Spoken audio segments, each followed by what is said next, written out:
कृष्ण और बलराम जी को अपने रथ पर बैठाकर अक्रूर जी मथुरा की ओर चले। मार्ग में मध्याह्नकालीन स्नान इत्यादि के निमित्त यमुना जी के उसी ब्रह्म हृद के पास इनका रथ खड़ा हुआ। अक्रूर जी नीचे रथ से उतरकर यमुना जी में स्नान करने के लिए प्रविष्ट हुए। जब डुबकी लगाए तो जल के अंदर इन्हें भगवान श्री कृष्ण और बलराम का दर्शन हुआ। अब सोचे कि ये दोनों तो रथ पर बैठे हुए थे, इन्हें हम रथ पर छोड़ आए हैं, ये जल के अंदर कैसे दिख रहे हैं। तो बाहर उठकर देखा तो भगवान पहले के समान रथ पर बैठे हुए थे। फिर सोचा हो सकता है भ्रम हो गया हो, दोबारा डुबकी लगाई तो इस बार कुछ और दृश्य दिखा। भगवान शेष नाग पर सोए हुए हैं, बड़ी बड़ी सिद्धियां रिद्धियां ऋषि महर्षि उनकी स्तुति कर रहे हैं। भगवान को इस दिव्य स्वरूप में देखकर अक्रूर जी के मन में बहुत शांति हुई, भाव का आवेश हो गया और भगवान के अवतारों का उन्होंने वहीं पर अंदर में जल में डूबे डूबे ही संस्तवन किया। कुछ देर बाद भगवान ने अपने उस स्वरूप को छिपा लिया, बाहर निकले। उनके नेत्र आश्चर्य और विस्मय से प्रसन्नता से बड़े विकसित हो रहे थे। तो भगवान ने मुस्कुराते हुए कहा कि भाई आपने जल के अंदर कोई विचित्र दृश्य देख लिया क्या, कोई आश्चर्य दिख गया। अक्रूर जी ने कहा भगवान आपसे सभी निकले हैं, आपके द्वारा सभी संरक्षित हैं, आप ही सबों का संहार भी कर देते हैं, इसके बाद भी आप बचे रहते हैं, इससे पहले भी आप बचे हुए थे। आप स्वयं अनादि हैं, अनंत हैं, सबों के अंदर आप व्याप्त भी हैं और सबों को अपने अंदर व्याप्त भी कर रखा है। इससे बड़ा आश्चर्य और क्या हो सकता है। वही बड़ा आश्चर्य हमने वहां देखा है। फिर अक्रूर जी मथुरा ले आए और भगवान को कहा कि चलिए हमारे घर, अब पहली बार मथुरा आए हैं, हमारे घर चलिए। भगवान ने कहा कि जाऊंगा लेकिन उचित समय पर, अभी आप हमें यहीं उतार दीजिए, हम लोग थोड़ा नगर भ्रमण करना चाहते हैं। क्योंकि भगवान सोचे अगर केवल अक्रूर जी के घर जाएंगे तो अन्याय हो जाएगा ना, और सभी मथुरावासी हमारे दर्शन से वंचित रह जाएंगे। तो भगवान सभी मथुरावासियों को दर्शन लाभ प्रदान करने के निमित्त बोले अभी हम लोग थोड़ा घूमेंगे फिरेंगे, हमारी और भी सगे संबंधी कुछ ग्वाल बाल आ रहे हैं, उन्हीं के साथ हम पहले यज्ञ का दर्शन करेंगे, मेला इत्यादि भी घूमेंगे, यज्ञ मंडप भी जाएंगे, धनुष भी देखेंगे, धनुष यज्ञ हो रहा है, भैरव यज्ञ हो रहा है, और उसके बाद महाराज कंस से भी भेंट मुलाकात होगी। फिर कुछ समय के बाद हम आपके घर में आएंगे, चिंता मत कीजिए। तो अक्रूर जी को थोड़ा बुरा तो लगा कि भगवान पहली बार मथुरा आए, हमने निवेदन किया और भगवान नहीं मान रहे, हमारे निवेदन को स्वीकार नहीं किए। तो थोड़ा तो उनके मन में खिन्नता हो गई, लेकिन सोचा कि चलो भगवान आ तो जाएंगे ना, कहे हैं कि आएंगे, तो भगवान अपनी लीला जिस प्रकार से जिस विधि से करना चाहते हैं भगवान करें। अक्रूर जी अपने घर आ गए। कंस को जाकर इतना सूचित कर दिया कि हम कृष्ण और बलराम को मथुरा ले आए हैं, अब आगे आप समझ लीजिए, हमारा काम यहां पूर्ण हुआ। कुबरया पीड़ हाथी जिसमें 1000 हाथियों का पराक्रम था, अकेला एक हाथी 1000 हाथियों के बराबर था, उसको दहेज में मिला था, दहेजी हाथी था इसका। जरासंध के पास ये हाथी था। जरासंध ने अपनी पुत्री अस्ति और प्राप्ति का विवाह कर दिया था कंस के साथ और दहेज में यह हाथी दिया था। उसी हाथी को मुख्य द्वार पर, महल के मुख्य द्वार पर खड़ा करवा दिया कंस ने और कहा कि कृष्ण और बलराम आए तो उनको इसी हाथी के माध्यम से कुचलवा देना है। भगवान आगे बढ़े। जिन लोगों ने उनके साथ भक्त का व्यवहार किया उन पर कृपा करते हुए, और जिन लोगों ने कुछ दुष्टता का बर्ताव किया ऐसे लोगों का वध करते हुए भगवान आगे बढ़े। एक धोबी मिला, एक दर्जी मिला, एक माली मिला। तो जिसने भगवान के साथ थोड़ा तिरस्कार पूर्ण व्यवहार किया उसको दंड दिया, और जिसने भगवान के साथ अच्छा व्यवहार किया उसको कृपा करते हुए भगवान आगे बढ़े। कुब्जा मिली। कुब्जा से भगवान ने प्रश्न किया, का त्वं वरोर्वे तदुहानुलेपनम कस्यांगने वा कथय स्वसाधुनः देह्या वयोरंग विलेपमुत्तमं श्रेयस्ततस्ते न चिराद भविष्यति। भगवान ने देखा एक कुबड़ी है, 3 स्थानों से टेढ़ी है। ये कुब्जा कौन है? भगवान के अन्य अन्य कल्पों में जो अन्य अन्य भक्त हुए हैं या दुष्ट भी हुए हैं, उन्होंने भगवान को पति रूप में प्राप्त करने की इच्छा व्यक्त की। भगवान ने कहा अभी नहीं, अन्य अवतार में। वही सब कभी कभी कुब्जा के रूप में आ जाते हैं। जैसे एक कल्प में जो मंथरा थी रामावतार में, वही कुब्जा के रूप में कृष्णावतार में आ गई। एक कल्प में जो शूर्पणखा थी उसने भगवान से प्रणय निवेदन किया था, पति रूप में भगवान को प्राप्त करने की कामना की थी, वही अगले जन्म में कुब्जा के रूप में आ गई। एक जन्म में पिंगला नाम की एक गणिका भगवान को पति रूप में श्री रामचंद्र जी को प्राप्त करना चाहती थी, वही कुब्जा बनकर एक कल्प में आई। ये सब अलग से आनंद रामायण, गर्ग संहिता इत्यादि ग्रंथों में देखना चाहिए। तो यह कुब्जा जो है उसने बड़े प्रेम से भगवान से कहा, दास्यस्म्यहं सुंदर कंस सम्मता त्रिवक्रनामा हिनुलेप कर्मणि मद्भावितं भोजपते रतिप्रियं विना युवां कोन्यतमस्तदर्हति। हम कंस की सेविका हैं, हमारा नाम कुब्जा है, कंस के यहाँ हमारी नौकरी लगी है, हमारा कार्य है अंगराग बनाना, चंदन बनाना, हम कंस के श्रृंगार का उपस्कर तैयार करते हैं। लेकिन हमारे द्वारा जो तैयार किया गया चंदन है, हम तो समझते हैं कि वास्तव में वह चंदन आपके ही श्री विग्रह को सुशोभित करना चाहिए, आपके जैसा उत्तम शरीर वाला हो और हमारे द्वारा तैयार किया गया उत्तम चंदन हो, तभी दोनों की सार्थकता है। भगवान बोले ठीक है, लगा दो भाई, जिस रंग में जिस रंग का संयोग अच्छा लगे ऐसा ही तुम हमें चंदन प्रदान करो। तो श्री कृष्ण चंद्र जी का शरीर सांवले रंग का है, भैया बलराम का शरीर गोरे रंग का है। तो बलराम जी के शरीर में कहा कि आप लाल रंग का अंगराग लगाइए, गोरे हैं तो आप लाल रंग का चंदन लगाइए। और भगवान श्री कृष्ण को कहा कि आप सांवले हैं, आप पीले रंग का चंदन लगाइए। तो जिसके शरीर में जो रंग अच्छा लगता, अधिक सुंदर लगता, कुब्जा ने वही चंदन अंगरागों ने प्रदान किया। भगवान बड़े प्रसन्न हुए, बोले अब इसके ऊपर हमें कृपा करनी चाहिए। बोले कुबड़ी कैसे हो गई तुम? बोले प्रभु अब जानती तो हूं नहीं कैसे हो गई, बचपन से ऐसे ही हूं, कोई पाप रहा होगा हमारा। सीता जी ने शाप दिया था पिंगला को कि जा तू कुबड़ी हो जा।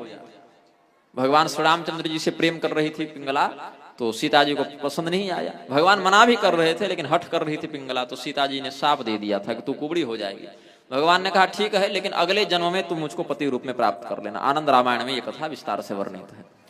ऐसे ही एक कल्प में मंथरा और एक कल्प में शूर्पणखा भी कुब्जा का अवतार ग्रहण करती है, जन्म लेती है। तो भगवान ने क्या किया? बोले 3 जगह से कुबड़ी है, तुमको तीनों जगह से ठीक करना पड़ेगा। अब हमारे सौंदर्य में तुमने अभिवृद्धि की, चंदन लगा दिया, श्रृंगार हमारा हो गया, तो हमारी सुंदरता और बढ़ गई। अब तुम्हारी सुंदरता को भी हम बढ़ा देते हैं। तो भगवान ने अपने चरणों से कुब्जा के चरणों को दबाया, कमर में थोड़ा सहारा दिया, ठुड्डी पकड़ के थोड़ा सा ऊपर झटका दे दिया। तो इतने मात्र से ही वह कुब्जा सर्वांग सुंदरी के रूप में परिणत हो गई। भगवान का वस्त्र पकड़कर उसने दाम्पत्य भाव से भगवान की ओर अवलोकन किया, प्रणय निवेदन किया। तो भगवान ने कहा कि अभी वह काल उचित नहीं है, हम फिर कभी तुम्हारे घर आएंगे। ऐसा कह के भगवान आगे चले गए। लोगों से पूछते रहे भाई यज्ञ किधर हो रहा है, मेला किधर लगा है, धनुष यज्ञ के लिए धनुष कहाँ रखा गया है। और ये धनुष क्या था? श्री रामावतार में भगवान शिव का जो धनुष श्री रामचंद्र जी ने सीता स्वयंवर में तोड़ा, उसकी ध्वनि को सुनकर भगवान परशुराम भी आए थे। परशुराम जी का श्री रामचंद्र जी से कुछ संवाद हुआ और भगवान श्री रामचंद्र जी के पराक्रम से संतुष्ट होकर उनको भगवान हैं ऐसा जब समझ गए तो परशुराम जी चले गए। वहां पर भगवान की परीक्षा लेने के लिए एक वैष्णव धनुष को दिया कि अगर शिव धनुष तुम तोड़ सकते हो, उस पर प्रतंचा चढ़ा सकते हो, तो इस वैष्णव धनुष पर भी प्रतंचा चढ़ाकर अपने पराक्रम का प्रमाण प्रस्तुत करो। तो भगवान ने वैष्णव धनुष पर भी प्रतंचा चढ़ाई थी। वही ये वैष्णव धनुष परशुराम जी के पास था, जो कंस को उन्होंने दे दिया था और देकर कहा था जिस दिन ये धनुष टूटेगा उसी दिन तुम्हारा वध होगा, क्योंकि ये वैष्णव धनुष है, ये विष्णु के अतिरिक्त कोई और नहीं तोड़ सकते। उसी वैष्णव धनुष को कंस ने प्रदर्शनी में मेला में लगा रखा था दिखलाने के लिए, और उसी धनुष यज्ञ का दर्शन करने के निमित्त भगवान भी गए थे। भगवान जब गए, लोगों से पूछा ये धनुष यज्ञ किधर हो रहा है भाई? तो बोला देखिए इसका मंडप लगा हुआ है। भगवान गए, धनुष यज्ञ में जो मंडप था अंदर प्रवेश किया। भैरव देवता का प्रधान यज्ञ था, भैरव प्रधान यज्ञ था वह। तो भगवान ने कहा कि धनुष बड़ा दिव्य है, बड़ा सुंदर है, जरा उठाकर देखें क्या? एक रक्षक ने कहा कि नहीं नहीं, छूना मना है, केवल देखने के लिए है, ऐसे छूना निषिद्ध है, दिव्य धनुष है, भगवान का धनुष है, परशुराम जी ने दिया है हमारे राजा महाराज कंस को, छूने के लिए थोड़ी है। तुम लोग कहाँ जंगल के ग्वाल बाल आकर इतनी पवित्र वस्तु को छू रहे हो? तो एक ये रक्षक ने व्यंग किया, अरे छू क्या लोगे, ऐसे ही कोई पत्ता है कि छू लिया? अरे ये इतना विशाल धनुष है, इतना भारी धनुष है कि बड़े बड़े पराक्रमी भी इसको नहीं हिला पाते। तुम लोग क्या बच्चे हिलाओगे इसको, क्या स्पर्श करोगे? भगवान बोले कि इसमें क्या दम है भाई, ये धनुष तो कोई भी उठा लेगा। क्या भैया गलत बोल रहे हैं? बलराम जी ने कहा नहीं नहीं, ठीक तो कह रहे हैं, धनुष में क्या दम है भाई, इतना पुराना धनुष है, इसके चक्कर में इतना हमारा अपमान कर दिया, जंगल से आके क्या तुम लोग छुओगे? नगर रक्षकों ने, धनुष रक्षकों ने कहा कि हाँ बच्चे हो ना, इसीलिए बड़े बुजुर्गों की बात नहीं जानते हो, ये धनुष वास्तव में बहुत भारी है।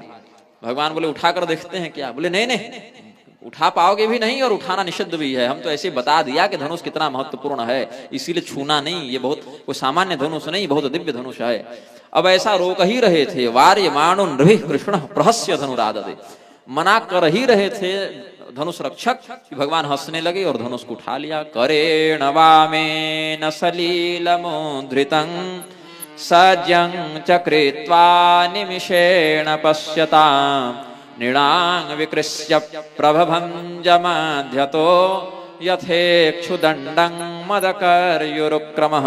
जिस प्रकार से हाथी अपने सूंड के माध्यम से गन्ने को दो भागों में तोड़ देता है, वैसे भगवान ने अपने भुजाओं के माध्यम से प्रथमता चढ़ाते चढ़ाते बाएं हाथ से धनुष को उठाया, उस पर दाएं हाथ से डोरी चढ़ा दी और डोरी चढ़ाने के क्रम में ही जब खींच रहे थे, डोरी चढ़ाकर प्रथमता खींच रहे थे, उसी समय वह धनुष अत्यंत प्रचंड ध्वनि को निनादित करता हुआ टूट पड़ा। अब जो धनुष रक्षक थे उन असुरों को बड़ा भय लगा कि इतना प्राचीन धनुष हमारे महाराज के संग्रहालय में था, ये प्रदर्शनी लगाई गई थी, हमारा म्यूजियम है ये, यहाँ पर आकर इतने प्राचीन धनुष को तोड़ दिया इन दोनों ने, इनको पकड़ लो, मार दो। गृहीतु कामा आवब्रुर्गृह्यताम बध्यतामिति, इन दोनों बालकों को पकड़ लो, मार दो, कैद कर लो। ऐसा जब कहने लगे, भगवान श्री कृष्ण ने एक टुकड़ा बलराम जी को दे दिया और एक टुकड़ा स्वयं पकड़ लिया और उसी धनुष से मारपीट के समस्त सेना का संहार कर दिया। आराम से बाहर चले। अब कंस ने जब सुना कि कृष्ण और बलराम ने उस धनुष को तोड़ दिया, नगर रक्षकों को, धनुष रक्षकों को मार दिया और इसमें उनको कोई परिश्रम भी नहीं करना पड़ा।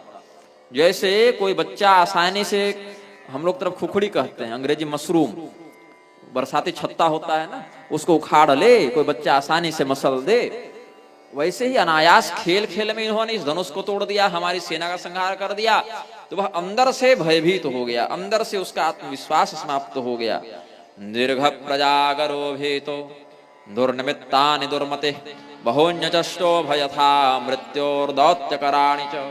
बड़े बुरे बुरे सपने आने लगे, जागी हुई और सोई हुई दोनों अवस्थाओं में वह केवल कृष्ण कृष्ण ऐसा करने लगा, अपनी मृत्यु का चिंतन करने लगा। तो हम तो समझते हैं कि जितने घृणा के साथ शिशुपाल भगवान कृष्ण का चिंतन करता था, घृणा ही थी शिशुपाल के मन में, भक्ति तो थी नहीं। जितनी घृणा के साथ शिशुपाल ने भगवान का नाम लिया है, जिस तारतम्यता के साथ, और जितने भय के साथ कंस ने भगवान का नाम लिया है, हम भक्ति के साथ भी वैसा नाम नहीं ले पाएंगे। कंस ने भयभीत होकर जितनी तारतम्यता के साथ भगवान का नाम ले लिया, शिशुपाल ने घृणा पूर्वक भी भगवान का जितनी तारतम्यता के साथ, एकाग्रता के साथ नाम ले लिया।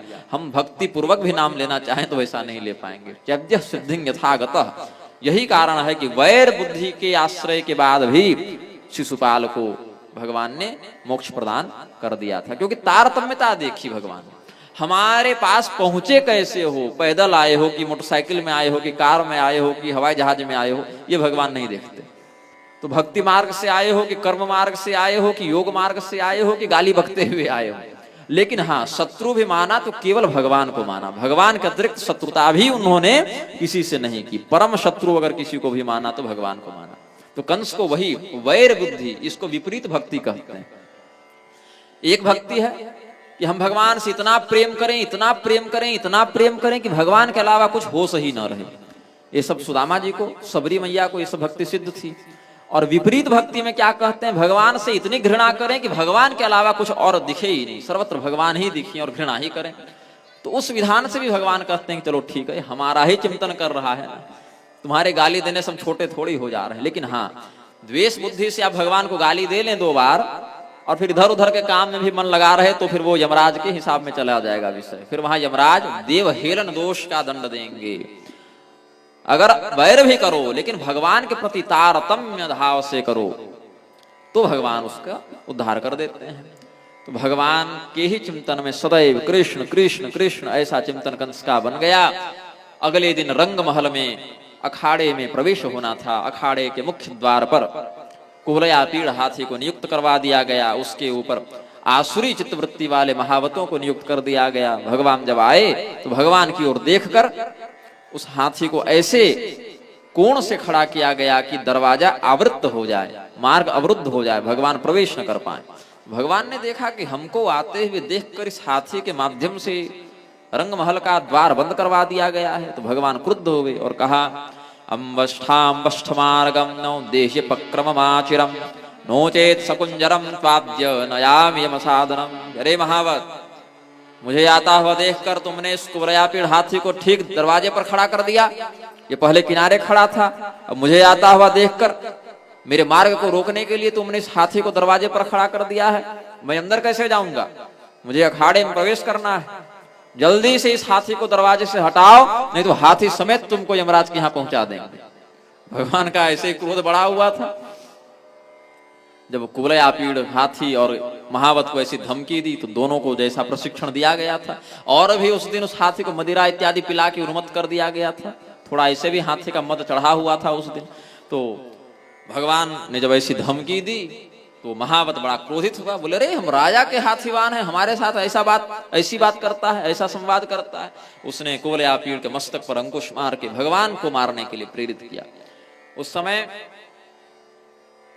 कुवलयापीड़ और सुप्रतीक, यही दो हाथी बड़े प्रसिद्ध थे। कुवलयापीड़ हाथी और सुप्रतीक हाथी। तो कुवलयापीड़ को भगवान कृष्ण ने मारा है अभी कंस के दरवाजे के बाहर, दरबार के बाहर, और सुप्रतीक नामक हाथी का वध किया है। ये सुप्रतीक हाथी था भौमासुर के पास, जो नरकासुर के नाम से विख्यात है, जिसने 16,100 कन्याओं को कैद करके रखा था। भगवान ने भौमासुर को मार के उनसे विवाह किया, इन कन्याओं से, जिनकी कथा कल के प्रसंग में आएगी। तो उसके पास था सुप्रतीक हाथी, और ये है कुवलयापीड़ हाथी। तो कुवलयापीड़ कंस के पास था, और कंस के मित्र नरकासुर के पास सुप्रतीक हाथी था। तो भगवान कृष्ण ने कुवलयापीड़ का यहाँ पर वध किया। और उधर जब नरकासुर का वध हुआ, उसके पुत्र भगदत्त ने महाभारत के युद्ध में कौरवों का पक्ष लिया। तो कौरवों के पक्ष से सुप्रतीक हाथी पर सवार होकर भगदत्त लड़ने आए थे। तो सुप्रतीक और भगदत्त का वध किया था अर्जुन ने। इनकी कथा विस्तार से महाभारत में वर्णित है। भगवान ने कुवलयापीड़ हाथी को मार दिया, उसका संहार कर दिया। उसके दोनों दांत उखाड़ दिए गए, जो हाथी के बड़े दांत निकले होते हैं, और एक दांत बलराम जी को दे दिया और एक दांत स्वयं ले लिया। अब भगवान का जो श्री विग्रह है उसकी शोभा का वर्णन करते हैं। मृतकं द्वीपमुत्सृज्य दंतपाणि समाविशत। उसके दांत को ही हाथों में धारण करके दंतपाणि स्वरूप में भगवान उस रंग महल में, अखाड़े में प्रवेश कर रहे हैं। अंसन्यस्त विषाणो श्रृंगमदबिंदुभिरंकितः विरूढ़ स्वेद कणिका वदनाम्बुरुहो बभौ। अश्रिंग मतलब खून, मद हाथी के गाल के नीचे जहां से दांत निकले रहते हैं ना। अब हमारे तो दांत निकलते नहीं मनुष्यों के, हाथी के दांत उसके गालों के अंदर से कुछ बाहर वाले दांत निकलते हैं, वहां पर कुछ गड्ढा बन जाता है। तो हमारे जैसे लार की ग्रंथियां होती हैं, वैसे हाथी में मद की ग्रंथियां होती हैं। उस मद में एक सुगंध होती है। उस सुगंध के कारण भंवरे भ्रमित हो जाते हैं कि फूल की सुगंध है कि क्या है। तो हाथी के ही कान के पास, गाल के पास भंवरे मंडराते रहते हैं मद की सुगंध से। एक प्रकार का पसीना है उसका, हाथी का मद। तो हाथी को बहुत ज्यादा जब आनंद आता है, या बहुत क्रोधित हो जाता है, या किसी भी भावना का बहुत प्रवाह हो जाता है, तो जैसे हमारे मुख में किसी स्वादिष्ट वस्तु का चिंतन करने से लार बनने लग जाते हैं, वैसे ही हाथी के शरीर में जब बल का, काम का या क्रोध का बाहुल्य हो जाता है, तो वह मद भी उसके गाल के नीचे से, मद ग्रंथि से निकलने लगता है। तो भगवान ने जब दांत उखाड़े, उस समय कुवलयापीड़ युद्ध कर रहा था, बड़े क्रोध में था, बल के अभिमान में था। तो उसके मद की ग्रंथियों से मद टपक रहा था, वो चू रहा था पसीना उसका, मद। तो दांत जब भगवान ने उखाड़ा, तो दांत उखाड़ने से खून भी निकलेगा, और मद की ग्रंथि भी फट गई, तो मद भी बाहर निकला। और भगवान ने जब दांत उखाड़ कर अपने कंधे पर ऐसे रखा, तो खून और मद के कुछ बूंद भगवान के शरीर में भी पड़े, बलराम जी के शरीर में भी पड़े। अब भगवान हाथी को मार कर आ रहे हैं भाई, तो थोड़े थक गए थे, बड़ी भाग दौड़ की भगवान ने कुवलयापीड़ को मारने में।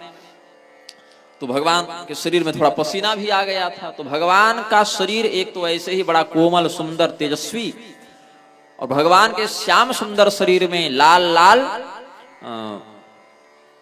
खून की बूंदें, पीले पीले मद की बूंदें, और सफेद सफेद पसीने की बूंदें। ये सब ऐसा लगा जैसे किसी ने स्फटिक, माणिक, पुखराज इत्यादि भगवान के शरीर में जड़ दिया हो। ये भगवान की बड़ी सुंदर शोभा हुई। भगवान ने एक दांत अपने कंधे पर रखा, हाथ से पकड़ के, एक बलराम जी को दे दिया, और रंग महल में प्रवेश किए। भगवान जब प्रवेश कर रहे हैं, जिस व्यक्ति ने जैसा हृदय में भाव धारण किया था, भगवान के स्वरूप को वैसा ही देखा। मल्लानाम सनिर्नृणाम नरवर स्त्रीणां स्मरो मूर्तिमान गोपानां स्वजनो सतां क्षिते भुजां शास्ता स्वपित्रोः शिशुः मृत्युर्भोजपतेर्विराड विदुषां तत्त्वं परं योगिनां वृष्णीयां परदेवतेति विदितो रंगं गतः साग्रजः। रंगभूमि में प्रवेश करते हुए भगवान श्री कृष्ण अपने बड़े भाई बलराम के साथ ऐसे सुशोभित हुए, जो स्त्रियां थीं उनको कामदेव का स्वरूप जान पड़े। जो थोड़े बड़े उम्र की स्त्रियां थीं, माता की उम्र की जो थीं, माता पिता की उम्र में जो लोग थे, उनको अपने पुत्र के समान भगवान दिखाई पड़े। जो बड़े बड़े पहलवान थे, उनको भगवान और भी अधिक प्रबल कठोर शरीर वाले पहलवान के रूप में दिखाई पड़े। जो भगवान के प्रति सख्य भाव रखते थे, उनको भगवान अपने मित्र के रूप में दिखाई पड़े। जो भगवान के प्रति इष्ट का भाव रखते थे, ऐसे व्यक्तियों को भगवान देवता के रूप में दिखाई पड़े। कंस को भगवान साक्षात मृत्यु के स्वरूप में दिखाई पड़े। कंस को लगा कि हमारी मृत्यु ही आ गई। निरीक्षतावोत्तम पुरुषो जना मंचस्थिता नागर राष्ट्र का नृप प्रहर्ष वेगोत्कलिते क्षणानना पपूर्ण तृप्ता नयनस्तदाननम। भगवान की ओर से किसी की नजर हट नहीं रही है। जो भी व्यक्ति वहां उपस्थित है, चाहे शहरी हो चाहे ग्रामीण हो, नागर राष्ट्र का जना, नगर में रहने वाले शहरी हो या राष्ट्र में अन्यत्र रहने वाले कोई ग्रामीण हो, जो भी उस सभा में उपस्थित थे, उन सबों ने भगवान को एकटक दृष्टि से देखना प्रारंभ किया। चाहे मित्र भाव से देखे, चाहे शत्रु भाव से देखे, चाहे पुत्र भाव से देखे, चाहे देव भाव से देखे, लेकिन भगवान की ओर से किसी की नजर हटी नहीं। लोग बातें करने लगे, ये वही है ना जो देवकी जी के 8वें पुत्र के रूप में आए थे, जिनको वसुदेव जी पहुंचा दिए थे गोकुल। बोले अरे वो तो सुनी सुनाई बात है, हम तो सुने ही ये नंद यशोदा के पुत्र हैं। उनके यहाँ ना लड़का हुआ था, जो नंद बाबा आए थे अपना उपहार सामग्री निवेदित करने महाराज कंस के पास। बोले नहीं नहीं, वो नंद बाबा के नहीं, वो वसुदेव जी के लड़के हैं। ये तुम अंदर की बात नहीं जानती हो सखी। वसुदेव जी के पुत्र हुए थे और नंद बाबा की तो लड़की हुई थी।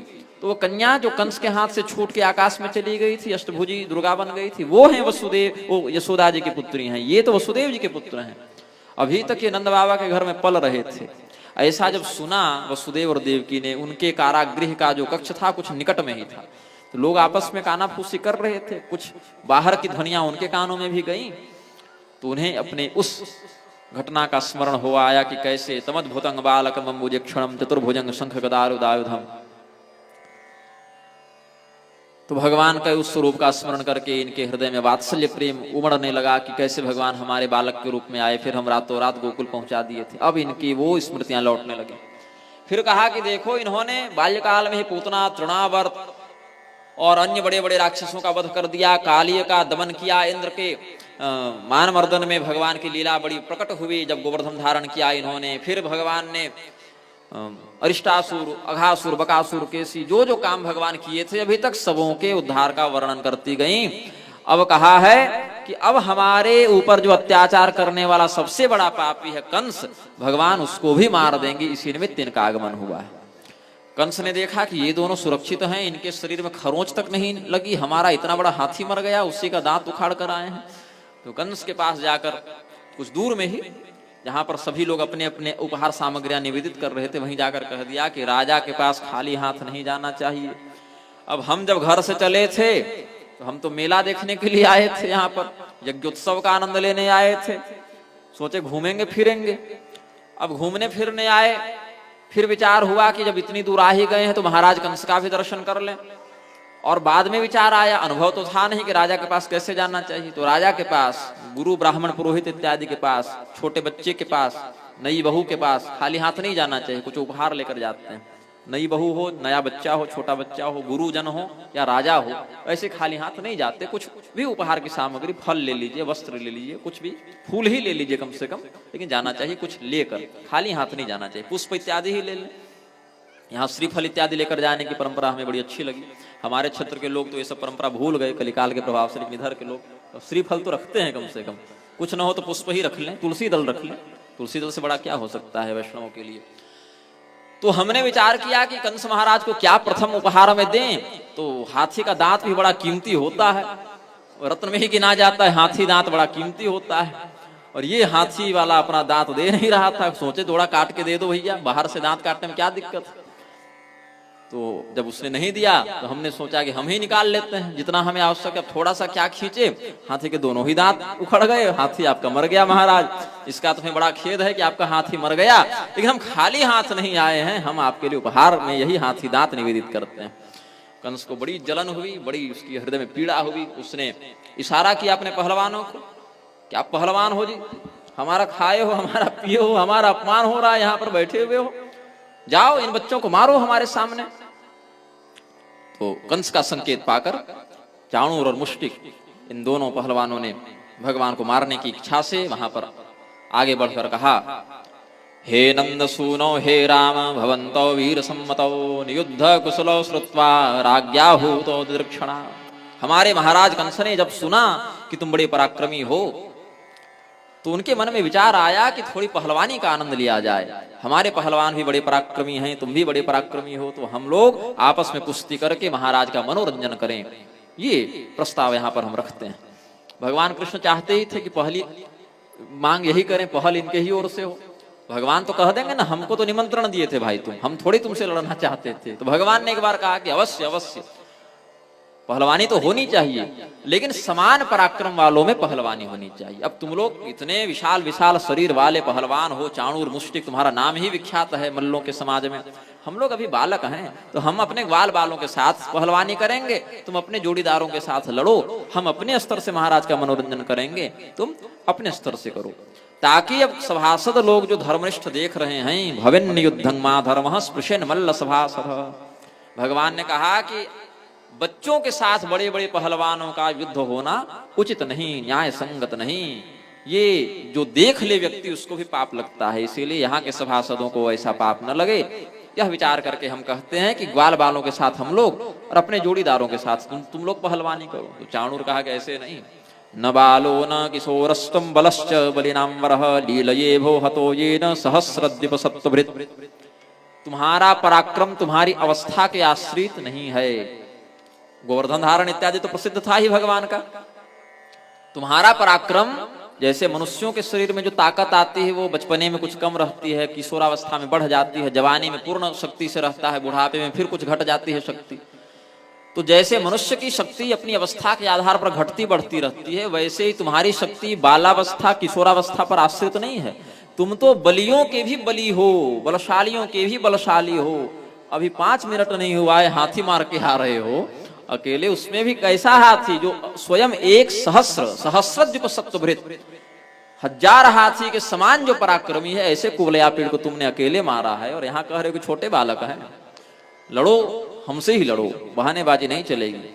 भगवान ने कहा सोच लो एक बार, हम तो तुम्हारे ही भले के लिए कह रहे हैं कि हम नहीं लड़ेंगे तुमसे। जब तुम देख रहे हो कि हम 1000 हाथियों के पराक्रम को धारण करने वाले कुवलया पेड़ को मार कर आए हैं, तो तुम क्यों मरना चाहते हो मेरे हाथों? तुम्हारे ही प्राण रक्षा के लिए हम मना कर रहे हैं ना। लेकिन नहीं, बात माने। चाणूर के साथ भगवान श्री कृष्ण और मुष्टिक के साथ बलराम जी भिड़ गए। कुछ देर एक दूसरे के साथ क्रीड़ा करके जब भगवान श्री कृष्ण ने चाणूर का वध कर दिया, बलराम जी थोड़े क्षुब्ध हो गए कि हमारे छोटे भाई होकर पटक दिए, पहलवान को मार दिए, अभी तक हम इससे खेल रहे हैं। तो बलराम जी ने भी मुष्टिक को मार दिया। मुष्टिक ऐसे नहीं मरता जल्दी।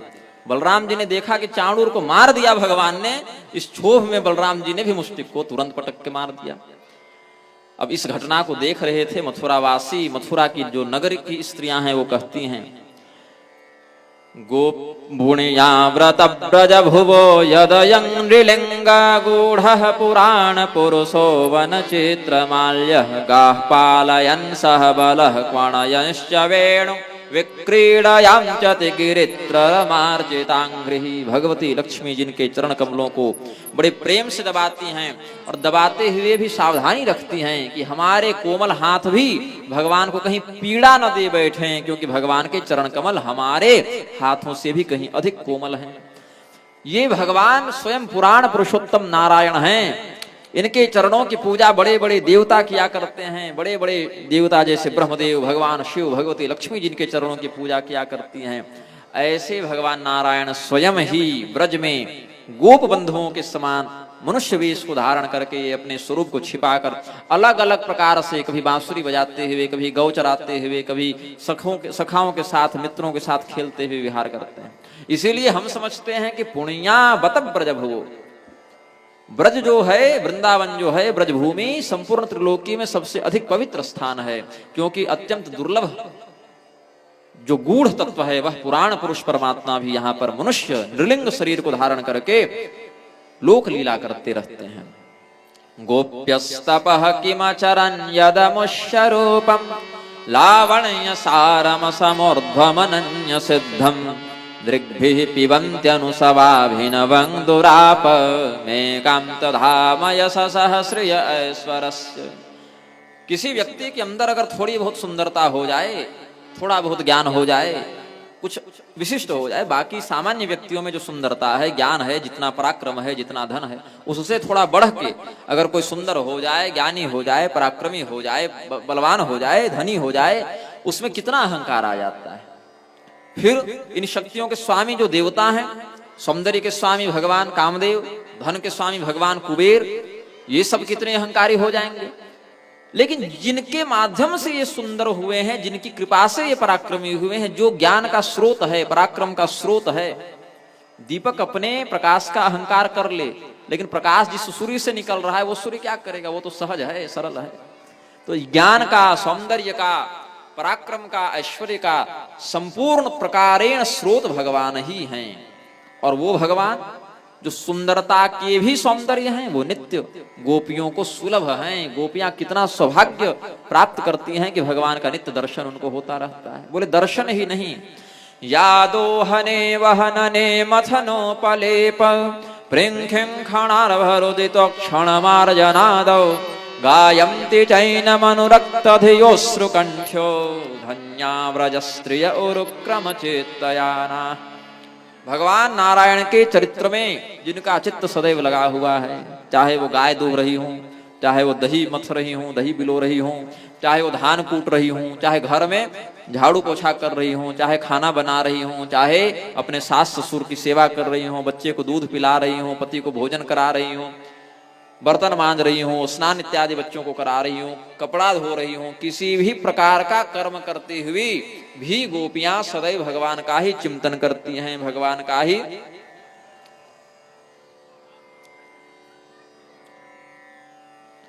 एक बड़ा सुंदर भाव है, शायद बिलोमंगलाचार्य जी का है, किसका है, इसी भाव को व्यक्त करते हैं।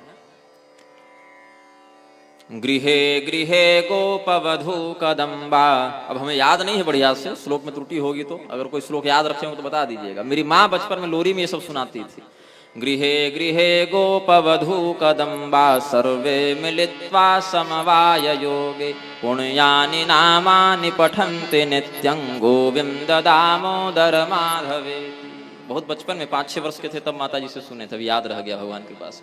घर घर में गोपियां जो भगवान के नामों का वाचन करती हुई, पठन करती हुई, पाठन करती हुई, भगवान के नामों का स्मरण करती हुई धन्य हैं गोविंद दामोदर माधव। ऐसे हम पूछे थे माता जी से, माता जी रोटी बेल रही थी और श्री कृष्ण गोविंद हरे मुरारे गा रही थी, तो हम बोले कि आप ऐसा क्यों करती रहती हैं, तो उन्होंने ये सुनाया था गोपियां भी ऐसा ही करती थी। स्त्रियों के लिए अलग से कोई पूजा पाठ व्रत करोगे तभी भगवान मिलेंगे, ऐसा नहीं। घर का प्रत्येक कर्म करते हुए भगवान का चिंतन करके स्त्रियां परम कल्याण को प्राप्त कर लेती हैं, जैसे गोपियां। तो ये मेरी माता जी ने पढ़ाया था। गृहे गृहे गोपवधू कदम्बा सर्वे मिलित्वा समवाय योगे पुण्यानि नामानि पठन्ति नित्यं गोविंद दामोदर माधवेति। और अंत में इसका एक और भाव है, त्वामेव याचे मम देहि जिह्वे समागते दंडधरे कृतांते वक्तव्यमेवं मधुरं सुभक्त्या गोविंद दामोदर माधवेति। अपनी जिह्वा से कहते हैं संतजन आचार्यगण, जब हमारी मृत्यु का अवसर आ जाए। अब कंस की मृत्यु का अवसर आ गया ना, तो कंस तो खैर निरंतर भगवान का नाम ही ले रहा था, नारायण कृष्ण कृष्ण कर ही रहा था। अब हमारे साथ समस्या क्या है, न हम कंस जितने पापी ही बन पाए, न विदुर जितने धर्मात्मा ही बन पाए, हम लटक गए बीच में। अगर विदुर जैसे धार्मिक हो जाएं, उद्धव जैसे ज्ञानी हो जाएं, शबरी जैसे भक्त हो जाएं, तो उद्धार हो जाएगा। या फिर शिशुपाल जैसे, कंस जैसे, हिरण्यकशिपु जैसे पापी ही बन जाएं, उस स्तर के पापी बन जाएं कि भगवान को ही आना पड़ जाए कि भैया हमारे अलावा इससे कोई भिड़ ही नहीं सकता, तो भी उद्धार हो जाएगा। हम अटक कहाँ गए, न विदुर जी जैसे धर्मात्मा बन पाए और न कंस जैसे नीच ही बन पाए, पापी ही बन पाए, हम बीच में फंस गए। तो जो कंस जैसा पापी हो वह भी मरने के समय भगवान का नाम ले रहा है, भले द्वेष से, क्रोध से, शत्रु समझकर ही, लेकिन कृष्ण कृष्ण कर रहा है। और विदुर जैसे धर्मात्मा हो तो भक्ति से भगवान का नाम ऐसे ही हृदय से निकलेगा। तो हमारे लिए क्या है, त्वामेव याचे मम देहि जिह्वे, हे जिह्वे हम मांगते हैं, आज याचना करते हैं तुमसे, भिक्षा मांगते हैं। देखो आज तक हमने तुमको जो जो खाने में पसंद लगा सब खिलाया, जिह्वा ने जो मांगा सब दिया। अब किसी शराबी की जिह्वा को शराब पसंद है तो शराबी ने शराब भी दे दिया, किसी को दूध पसंद है तो दूध भी दे दिया। अपने अपने शरीर में जीभ ने जो जो मांगा व्यक्ति ने उसको खिलाया है, दिया है। आज हम एक अंतिम वस्तु मांगते हैं जिह्वा से, त्वामेव याचे मम देहि जिह्वे समागते दंडधरे कृतांते वक्तव्यमेवं मधुरं सुभक्त्या गोविंद दामोदर माधवेति। हम यह मांगते हैं कि जब तुम देख लो हाथ में काल दंड लेकर यमराज आ रहे हैं अथवा यमदूत आ रहे हैं, हमारे मृत्यु का अवसर आ गया है, तो तुम्हारे द्वारा अत्यंत भक्ति युक्त चित्त से द्रवित होकर भक्ति से कृष्ण दामोदर गोविंद माधव इत्यादि भगवान के नामों का उच्चारण होने लगे, यही कृपा तुम हम पर कर देना। इधर झूठ सच जो बोली सो बोली, जिह्वा को कहते हैं, झूठ सच जो बोली सो बोली। जब मृत्यु का अवसर निकट आ जाए तो कम से कम उस समय भगवान का नाम ले लेना। जिह्वे रसज्ञे मधुर प्रिया त्वं सत्यं हितं त्वां परमं वदामि आवरणयेथा मधुराक्षराणि गोविंद दामोदर माधवेति। हे जिह्वे, स्वाद पहचानने में सबसे कुशल कौन है? जिह्वा। घृतक क्षीर द्राक्षा मधु मधुरिमा कैरपि पदैर विशिष्या नाक्षेयो भवति रसना मात्र विषय। भगवान शंकराचार्य जी इसमें है आनंद लहरी के दूसरे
ये कालनेमी असुर को हम पहले भी मारे हैं, अभी फिर मारेंगे। भगवान तैयार हो गए कि अब कुछ लड़ने का अवसर मिलेगा। प्रधान शत्रु हमारा है, बड़ा सरदार है ना सभी पापियों का, यही विलेन है बढ़िया हमारा। इसके साथ अब जो मुख्य विलेन है फिल्म का, उसके साथ लड़ाई थोड़ी लंबी चलती है। भगवान जैसे ही उसकी ओर झपटे, कंस आकाश में उछल गया, तो भगवान भी आकाश में उछले और उसको उठाकर जैसे छोटे छोटे बच्चों को पटकता रहता था कंस, वैसे ही आकाश से उसको भी नीचे की ओर पटका। तो भगवान ने जैसे ही आकाश में उसको पकड़ा, गरुड़ जी जैसे सर्प को पकड़ लेते हैं, भगवान ने उसको पकड़ा।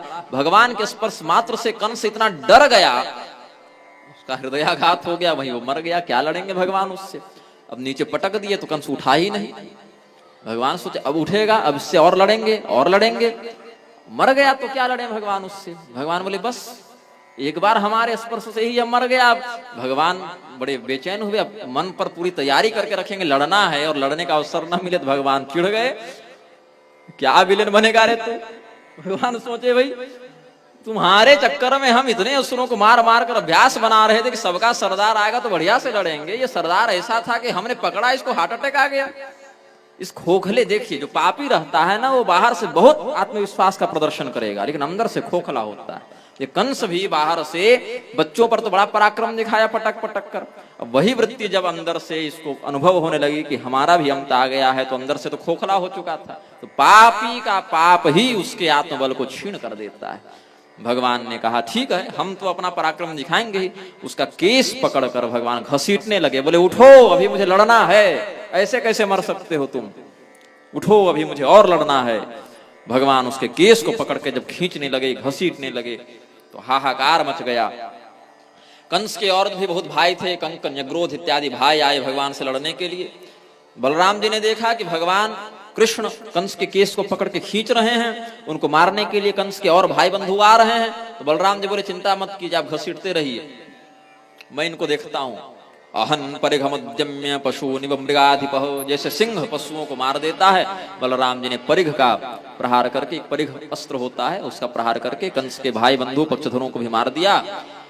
अब मृत्यु के बाद न कोई किसी का मित्र है, न कोई किसी का शत्रु है। आतंकवादी भी मरे तो उसके नाम के आगे स्वर्गीय ही लगाते हैं, नारकीय तो नहीं लगाते। मर गया भैया तो ठीक है, मर गया तो उसको क्या कहे, नारकीय कहते तो स्वर्गीय ही है। जानते हैं ये स्वर्ग गया नहीं होगा, इसके कर्म ऐसे नहीं कि इसको स्वर्ग मिले, लेकिन एक मर्यादा में, व्यवहार में कह देते हैं कि स्वर्गीय है।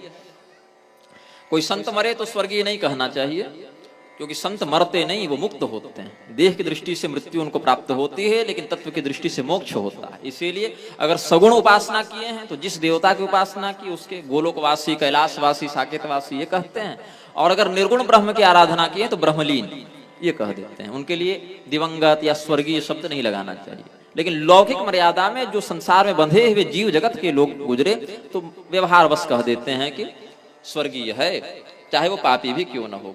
भगवान ने कंस के और कंस के जितने भी अनुयायी वहां मरे थे उनके लिए लोक मर्यादा की दृष्टि से अंतिम संस्कार का प्रबंध करवा दिया। जेल में बंद वसुदेव और देवकी के पास जाकर उनको जेल से मुक्त कर दिया, उनके सामने प्रणाम करने के निमित्त खड़े हो गए।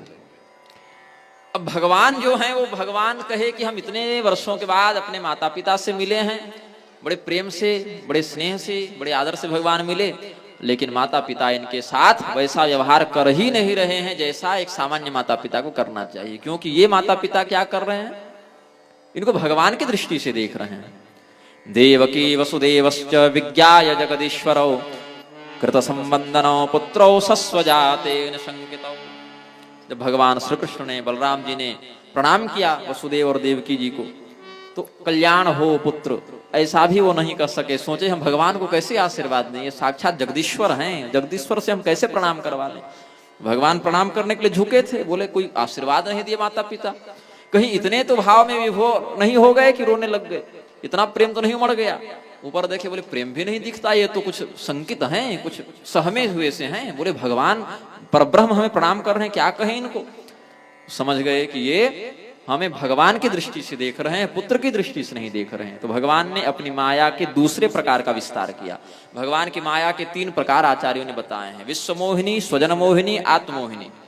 तो विश्व मोहिनी माया से हम सबको व्याप्त किए हैं, माया से बांधे हुए हैं, और स्वजन मोहिनी माया से अपने भक्तों को कभी कभी बांधते हैं ताकि उनकी लीला आगे बढ़ती रहे।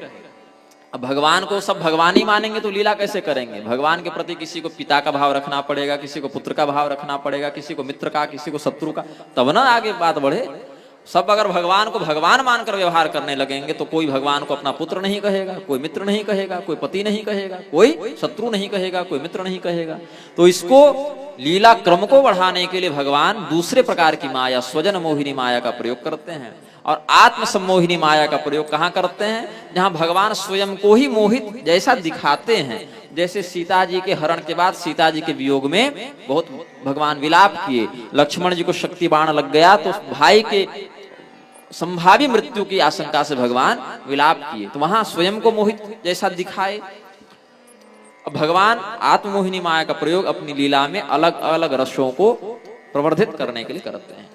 तो पितरा उपलब्धार्थो विजित्वा पुरुषोत्तमः मां भोजति निजाम मायांग तथा न जनमोहिनी। यहाँ पर अपनी जनमोहिनी, स्वजन मोहिनी, वैष्णवी माया का विस्तार करके भगवान ने अपने माता पिता के हृदय में जो ब्रह्म ज्ञान स्थापित हो रहा था उसको ढक दिया और पुत्र स्नेह का प्रादुर्भाव करा दिया। फिर माता पिता ने उनको बड़े प्रेम से अपनी गोद में बैठाया, हृदय से लगाया, बड़ा प्रेम किया।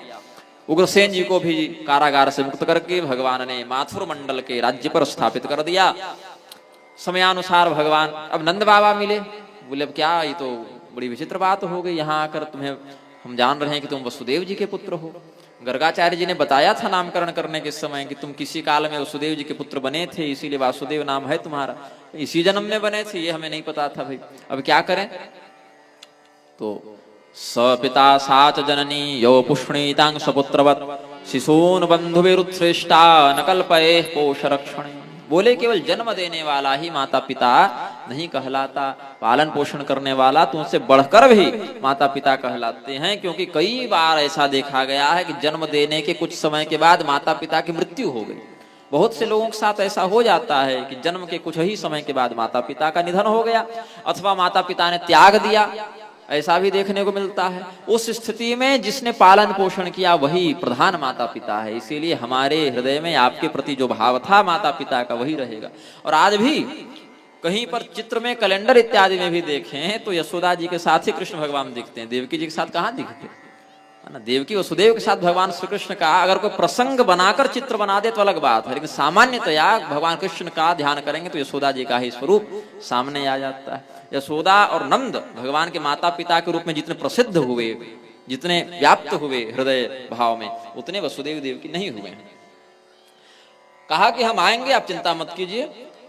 ज्ञातीन वो द्रष्टुमेश्यामो विधाय सुहृदाम सुखम। अपने वृंदावनवासी सगे संबंधियों के सुख का दर्शन करने के निमित्त हम आएंगे। अभी थोड़ा समय या पढ़ने लिखने की अवस्था हो गई, थोड़ी पढ़ाई लिखाई कर लें, उसके बाद हम एक बार आएंगे। ऐसा कह के भगवान ने नंद बाबा और दूसरे ब्रजवासियों को, अब मथुरा के राजा उग्रसेन हैं, राजा के ही समान, राजा तो भगवान ही हैं लेकिन गद्दी पर उग्रसेन जी को बैठा रखा है। तो भगवान ने राजोचित सम्मान के साथ नंद बाबा को बहुत भेंट इत्यादि देकर, उपहार देकर विदा किया। गले लगाकर बड़े नेत्रों में जल भर आए दोनों के। उसके बाद यज्ञोपवीत हुआ। कश्यप गोत्र में उत्पन्न सांदीपनी मुनि के उज्जैन में स्थित आश्रम में भगवान श्री कृष्ण का नामांकन करवा दिया गया। भगवान श्री कृष्ण और बलराम यद्यपि सर्व विद्या विशारद हैं, संपूर्ण प्रकार की विद्याएं भगवान से ही निकली हैं, लेकिन सांसारिक मर्यादा में लोक लीला करने के लिए भगवान ने 64 दिनों में 64 प्रकार के विषयों का ज्ञान प्राप्त किया अकेले। आजकल कोई व्यक्ति एक विषय में निपुण होता है, एक विषय से ग्रेजुएशन किया, 2-3 एमए तो कर लेते हैं, एक विषय या 2 विषय पर पीएचडी कर लेते हैं और कहते हैं बहुत ज्ञानी है। भगवान 64 दिन में 64 विषयों में संपूर्ण निपुणता प्राप्त की। वो भी आवश्यक नहीं था लेकिन कर दिया। चलो स्कूल गए हैं, विद्यालय तो 2 महीना तो पढ़े। अहोरात्रश्चतुष्षष्ट्या संयत्तौ तावती कला गुरुदक्षिणयाचार्यं छन्दयामास तुर्नृप। अब 64 दिनों के बाद कहे गुरुजी अब हमारी विद्या पूर्ण हो गई, ऐसा आपने कह दिया, अब कुछ गुरुदक्षिणा मांग लीजिए। सांदीपनी मुनि ने कहा कि तुम्हारे जैसे शिष्यों को प्राप्त करने के बाद अब हमारे मन में कोई कामना यद्यपि शेष नहीं है, किंतु यदि तुम्हारे गुरुमाता के हृदय में कोई कामना हो तो तुम उनसे एक बार पूछ लो। हमारे मन में तो ऐसी कोई इच्छा नहीं है जो हम मांगे तुमसे, लेकिन तुम्हारे गुरुमाता के हृदय में अगर कोई बात हो तो एक बार उनसे बात कर लो। गुरुमाता ने कहा कि अगर कोई दुर्घटना नहीं घटित हुई होती तो आज हमारी भी गोद सुनी नहीं रहती। बोले क्या कह रही है गुरु माँ, क्या बात हो गई? तुम्हारी जो अवस्था है ना कृष्ण और बलराम, लगभग तुम्हारी अवस्था का आज हमारा भी लड़का होता। बहुत पहले समुद्र में स्नान कर रहा था, वहीं डूब कर मर गया हमारा पुत्र। अब क्या कहें, काल की गति बड़ी विचित्र है। अब हम कुछ मांगेंगे तो नहीं तुमसे, लेकिन अगर मेरा बेटा जीवित होता तो आज तुम्हारे ही समान बड़ा हो चुका होता। भगवान बोले कि तो क्या चाहते हैं, बेटा को वापस ले आए? बोले ये संभव है? बोले अगर आप चाह लें तो हम सब संभव कर देंगे। ये नहीं कहे कि हम ला रहे हैं। बोले कि ठीक है, यदि आपका यही अभीष्ट है, यदि आपकी यही इच्छा है तो हम उसको आपके समक्ष उपस्थित कर देंगे। अब और क्या चाहिए था गुरु माता को? बोले अगर तुम्हारे पास ये सामर्थ्य है तो हमारे पुत्र को ले आओ। द्विजस्तयोस्तं महिमानमद्भुतं संलक्ष्य राजन्नतिमानुषीं मतिम्। अतिमानुषी मति का प्रदर्शन किया, जो मानवों की शक्ति के बाहर का विषय है, अतिमानुषीय कर्म है। सम्मंत्र पत्न्या समहारणवे मृतं बालं प्रभासे वरयां बभूवः। तथेत्यधारुह्य महारथौ रथं प्रभासमासाद्य दुरन्त विक्रमौ वेलामुपव्रज्य निषेदतुः क्षणं सिन्धुर्विदित्वार्हणमाहरत्तयो। अपने दिव्य रथ पर बैठकर गुरु जी का प्रिय करने की इच्छा से प्रभास छत्र तटवर्ती समुद्र के पास भगवान गए। और समुद्र को जब सूचना मिली कि स्वयं भगवान कृष्ण और बलराम आए हैं, बोले अब क्या हो गया भाई, फिर पुल बांधना है क्या इनको? पिछली बार श्री राम लक्ष्मण के रूप में आए थे समुद्र के तट पर और समुद्र ने महत्व नहीं दिया था। 3 दिन विनय न मानत जलधि जड़ गए, 3 दिन बीत। तो भगवान ने दंड देने का निर्णय किया। बोले इस बार भगवान को क्रोध आए, इससे पहले प्रस्तुत हो जाओ। तो अपने हाथों में भगवान के पूजन का उपस्कर सामग्री उपलब्ध करके अनेकानेक रत्नों से भगवान का समर्चन करने के निमित्त समुद्र देव उपस्थित हुए। बोले भगवान आपका क्या आदेश है हमारे प्रति? भगवान ने कहा कि तुम्हारे ही जल में डूबकर हमारे गुरुपुत्र सांदीपनि मुनि का पुत्र डूबकर मर गया था, तुम वो पुत्र हमें वापस कर दो। मनुष्य का वेश धारण करके समुद्र आए थे। उन्होंने कहा कि महाराज डूबा तो था, बहुत पहले की बात है, लेकिन वह हमारे अधिकार क्षेत्र में नहीं है। डूबा था इतना पता है, फिर उसका क्या हुआ हम ध्यान नहीं दिए। यहाँ तो सैकड़ों लोग डूबते रहते हैं, मरते रहते हैं, हर बात पर ध्यान नहीं दे पाते हम लोग। लेकिन डूबा था ये मुझे पता है, अब अभी कहाँ है वह नहीं जानता। हो सकता है हमारे अंदर रहने वाले पंचजन नाम के दैत्य ने उसका भक्षण कर लिया हो, आप एक बार उससे मिल लें। भगवान बोले ठीक है, पंचजन से भी मिल लेते हैं। पंचजन के पास जाकर भगवान ने उस शंखासुर को मारा, उसके मृत कलेवर का शंख ही धारण कर लिया, लेकिन वहां भी उनको अपने गुरुपुत्र का दर्शन नहीं हुआ। तो बलराम जी से परामर्श करके कहा भगवान ने, इधर उधर भटकने से अच्छा है सीधे हेडक्वार्टर पहुंचते हैं। कहीं भी मरा होगा पहुंचा तो यमराज के पास होगा, सभी मृत जीव वहीं जाते हैं, तो मरे कहीं भी पहुंचेगा तो यमराज के पास। बोले संयमनीपुरी के यहाँ चलते हैं, दक्षिण दिशा की ओर संयमनीपुरी में रहने वाले यमराज के दरवाजे पर जाकर भगवान ने अपने पांचजन्य शंख का नाद किया। तो यमराज ध्वनि से समझ गए कि ये साक्षात भगवान आए हैं, तो बड़े भक्ति के साथ उनका स्वागत किया, उनकी पूजा की और कहा लीला मनुष्य हे विष्णु युवयोः करवाम किम। अपनी लीला से मनुष्य का शरीर धारण करने वाले हे श्रीमन नारायण भगवान विष्णु कृष्ण और बलराम, हम आपकी प्रसन्नता के लिए क्या करें, आदेश दें। भगवान बोले देखो, यद्यपि तुम्हारे संविधान के अनुसार जो जीव जैसा कर्म करता है वैसा ही फल उसे मिलता है, लेकिन अपने ईश्वरीय शक्ति का हम हस्तक्षेप करते हुए तुम्हें आदेश देते हैं कि हमारे गुरुपुत्र ने चाहे जो कर्म किया हो, अभी के लिए गुरुपुत्र को वापस कर दो। हमारे गुरुजी को गुरु दक्षिणा देनी है। गुरुपुत्र मिहानीतम निज कर्म निबंधनम आनयस्व महाराज मच्छासन पुरस्कृत। हमारी आज्ञा के आधार पर हमारा सिग्नेचर अब लग जाएगा ना। तो कोई अगर 10 साल के लिए जेल में है और कोर्ट अगर चाहे तो उसको 5 दिन के लिए कहीं और भी कर सकता है, रिमांड में भेज सकता है, भाई इसको निकाल के वहां भेजो, वहां इसकी आवश्यकता है। विशेष अधिकार संपन्न अधिकारी ऐसा कर सकते हैं। भगवान तो जगन नियंता है, विश्वपति हैं, उनके आदेश के आगे कर्मबंधन क्या करेगा। जो कर्मबंधन से छुड़ाने वाले हैं स्वयं वो ईश्वर, कर्मबंधन पर तो आश्रित नहीं। इसीलिए कहा कि इसके कर्म पर अभी ध्यान मत दो, मेरी आज्ञा को प्रधान मानकर उसको ले आओ। तथेति तेनोपानीतं गुरुपुत्रं यदुत्तमौ दत्वा स्वगुरवे भूयो वृणश्वेति तमोचतुः। गुरु जी के पास लाकर अपने गुरुपुत्र को स्वस्थ सुंदर दृढ़ शरीर के साथ समर्पित कर दिया और कहा कि यदि अब भी कुछ और आपके मन में कामना हो तो कह दें, हम वो भी आपकी सेवा करेंगे। तो गुरु जी बड़े गदगद हुए, बोले कि तुम्हारे समान गुरु दक्षिणा तो किसी ने दी ही नहीं आज तक कि गुरु जी के मृत पुत्र को ले आ सके। को युष्मत् विध गुरोह कामानावशिष्यते, तुम्हारे जैसे शिष्यों का जो गुरु है उसकी कौन सी कामना ऐसी है जो अधूरी रह गई होगी। अब यद्यपि तुम साक्षात परब्रह्म हो भाई, ईश्वर हो, लेकिन फिर भी मैं गुरु हूं, तो गुरु होने के नाते तुमको एक आशीर्वाद देता हूं। छंदांश यातयामानि भवन्त्विह परत्र च, यातयाम कहते हैं जो बासी हो जाए, आउटडेटेड शब्द है ना, आउटडेटेड हो गया, अब इसका जमाना चला गया, वो बीते जमाने की बात हो गई। ऐसा नहीं, अयातयाम ज्ञान तुम ममे प्रतिष्ठित हो, मतलब हमने जो तुमको शास्त्र पढ़ाए हैं, जो विद्याएं दी हैं, अभी ताजी ताजी जैसी तुम्हारी स्मृति में बनी हैं, सदैव इस लोक में परलोक में जहां भी तुम जाओ, ये विद्या जो हमने ज्ञान पढ़ा दिया पुत्र, वो कभी विस्मृत न हो, सदैव तुम्हारा ज्ञान बना रहे, ऐसा गुरु जी ने आशीर्वाद दिया। भगवान श्री कृष्ण और बलराम द्वारिका मथुरापुरी वापस आ गए। कुछ काल के नंतर उद्धव जी के चित्त में भक्ति की प्रधानता को स्थापित करने के निमित्त भगवान ने पत्र व्यवहार के माध्यम से संदेशवाहक बनाकर उद्धव जी को वृंदावन में भेजा। भगवती यशोदा के निमित्त एक चिट्ठी लिखी, भगवान के पिताजी नंद बाबा के निमित्त एक चिट्ठी लिखी, एक राधिका जी के निमित्त, एक भगवती राधिका के निमित्त चिट्ठी लिखी। राधिका भगवती का स्पष्ट नाम तो यहाँ नहीं है श्रीमद् भागवत में, इसके पीछे जो रहस्य है वो विद्वानजन बताते हैं। कौशिकी संहिता के आश्रय से विद्वानजन कहते हैं, श्री राधा नाम मात्रेण मूर्छा षाणमासिकी भवेत अतनुच्चारित स्पष्टं परीक्षित हृतकृं मुनिः।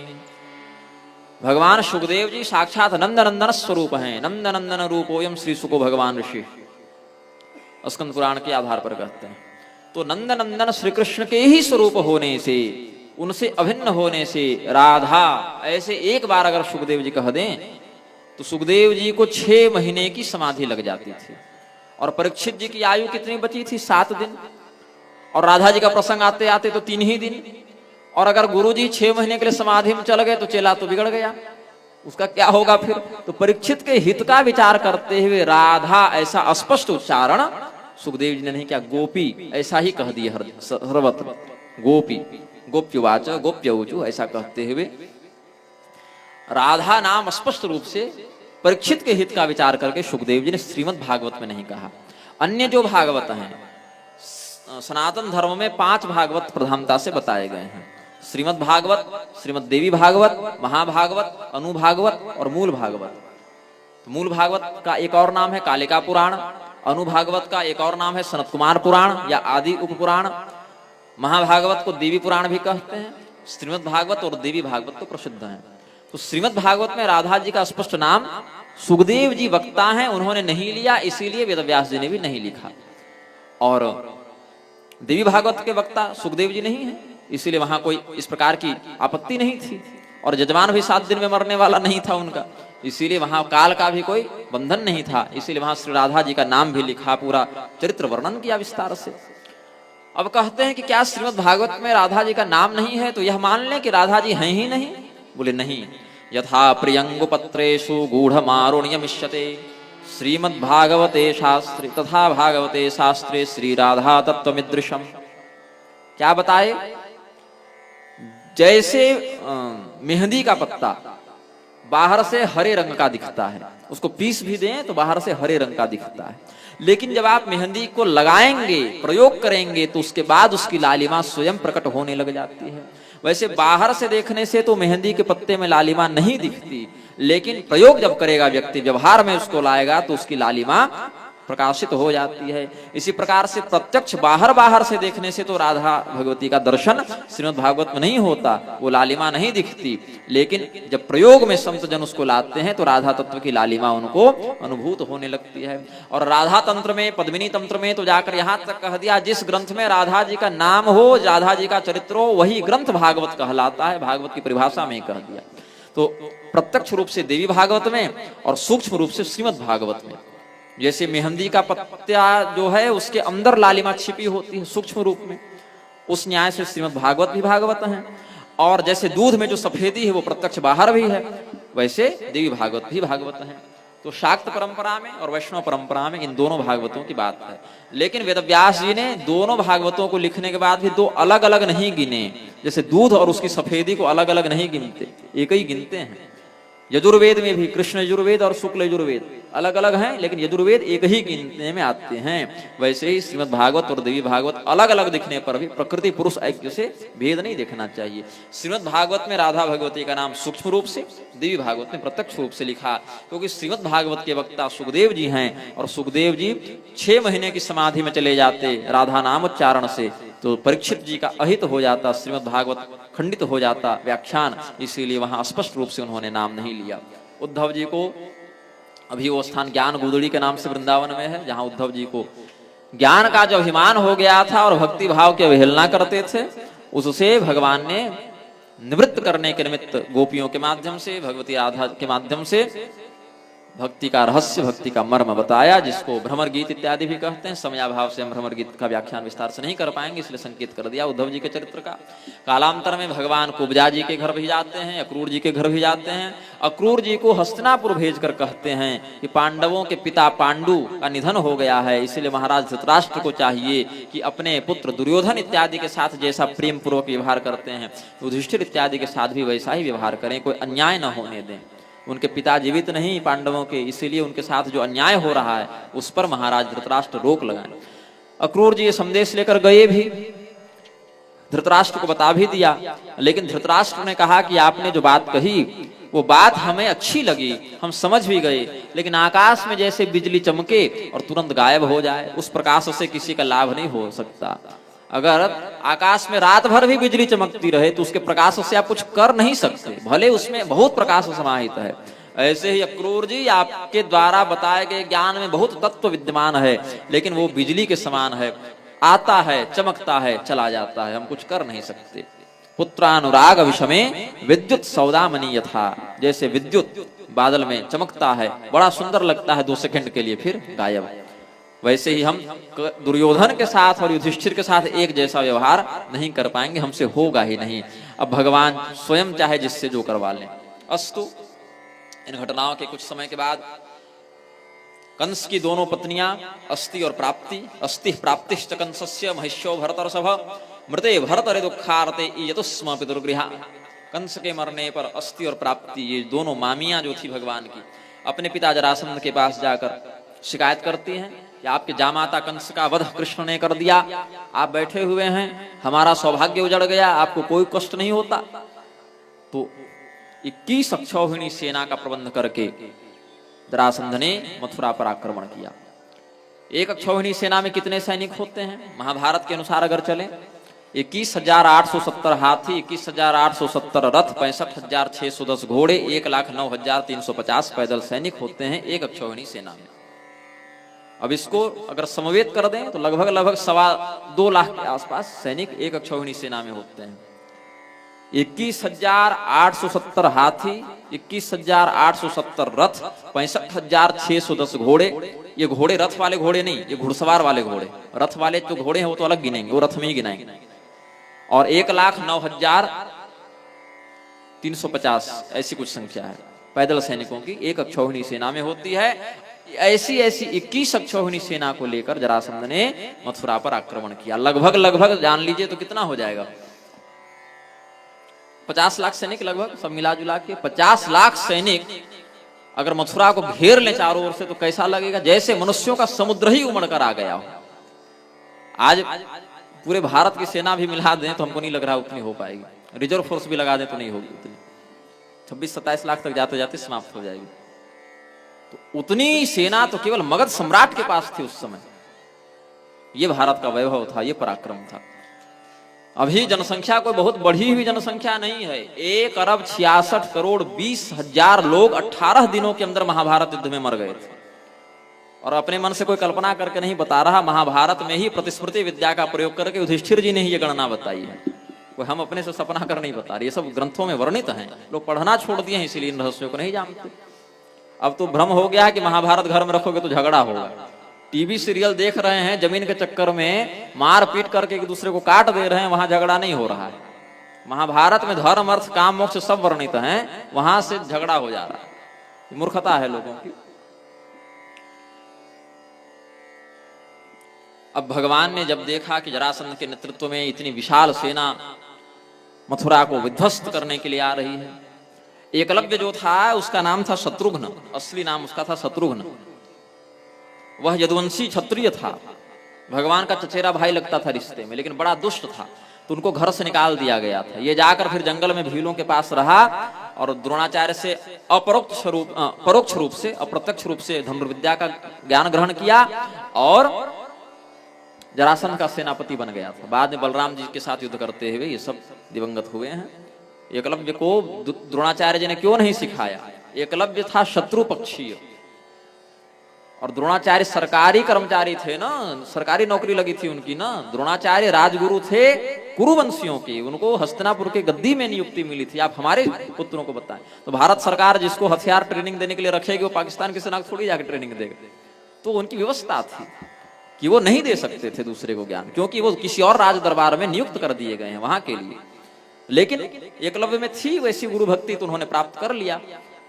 बाद में एकलव्य ने अपनी विद्या का कोई अच्छा प्रयोग भी नहीं किया, मथुरा पर ही अपने ही यदुवंशियों पर अपने ही घर में आकर आक्रमण कर दिया जरासंध के नेतृत्व में। ये सब कथा विस्तार से हरिवंश पुराण में वर्णित है। अब भगवान ने कहा कि अब इतनी विशाल सेना को मारने के लिए हम मथुरा की सेना को नहीं कर सकते, क्योंकि मथुरा की सेना है छोटी और इनको मारने में हम ही समर्थ हैं। तो कहा कि तुम लोग नगर की रक्षा करो, हम और बलराम भैया जाकर युद्ध लड़के आते हैं। अब भगवान कृष्ण और भगवान बलराम दोनों बिना किसी अस्त्र शस्त्र के, बिना किसी साज सामान के, रथ के, पैदल ही चल पड़े आगे। तो जरासंध हंसने लगा, बोले बहुत डरपोक हो भाई, हमारी सेना देखकर डर गए, लगता है सरेंडर करने आ रहे हो, आत्मसमर्पण करने आ रहे हो। हमें तो लगा तुम बड़े वीर हो, तुम्हारी वीरता के बड़े चर्चे सुने थे हमने। कुवलया पीड़ को मार दिया, बड़े बड़े राक्षसों को मारा, हमारे दामाद को मार दिया, यही पराक्रम था तुम्हारा। जरासंध का नाम देखते ही थरथरी कांप गई तुम्हारे शरीर में। हथियार कहाँ है तुम्हारा? अपने कुल को लज्जित करने के लिए, कायरों के समान आत्मसमर्पण करने के लिए आ रहे हो। भगवान बोले हथियार आ रहा है, ऊपर से भी डाउनलोड हो रहा है, चिंता मत करो, रथ मंगाए हैं, हथियार आ रहा है, आ जाएगा तो लड़ लेंगे तुमसे, युद्ध विषयक इच्छा तृप्त कर देंगे। ऐसा कहते कहते आयुधानि च दिव्यानि पुराणानि यदृक्षया दृष्ट्वा तानि हृषीकेशः संकर्षणमथाब्रवीत् पश्यार्य व्यसनं प्राप्तं यदूनां पावतां प्रभो एष ते रथ आयातो दैताम्यायुधानि च। भगवान के दिव्य अस्त्र शस्त्र, बलराम जी के हल मुसल इत्यादि। हलो ललाम इत्युक्तो सानंदम मुशलम स्मृतम।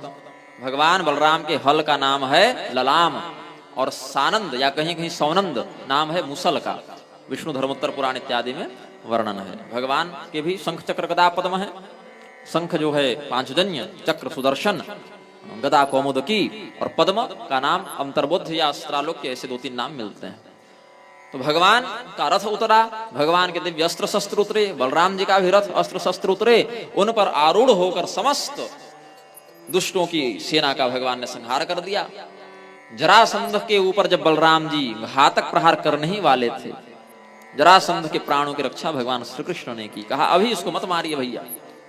अरे कैसे नहीं मारेंगे, बड़ा दुष्ट हो गया है, हमारा काम ही है पृथ्वी के भार को हरण करना, ये बहुत बड़ा पापी है, यही मार देते हैं इसको। बोले मत मारिए, ये पापी ही हमारा काम बनाएगा। बोले कैसे? इधर आइए बताते हैं, छोड़िए उसको। अभी बलराम जी को किनारे ले आकर भगवान बोले देखिए ये बहुत बड़ा सम्राट है, इसका अपमान करके छोड़ देंगे ना, ये वापस जाएगा, फिर बटोरेगा, फिर आएगा, तो हम लोग कहाँ खोज खोज कर मारते रहिएगा। इसी को हम लोग अपना एजेंट बना देते हैं, पृथ्वी के भार का हरण कराने में यही बहुत बड़ा हमारा सहायक बन जाएगा।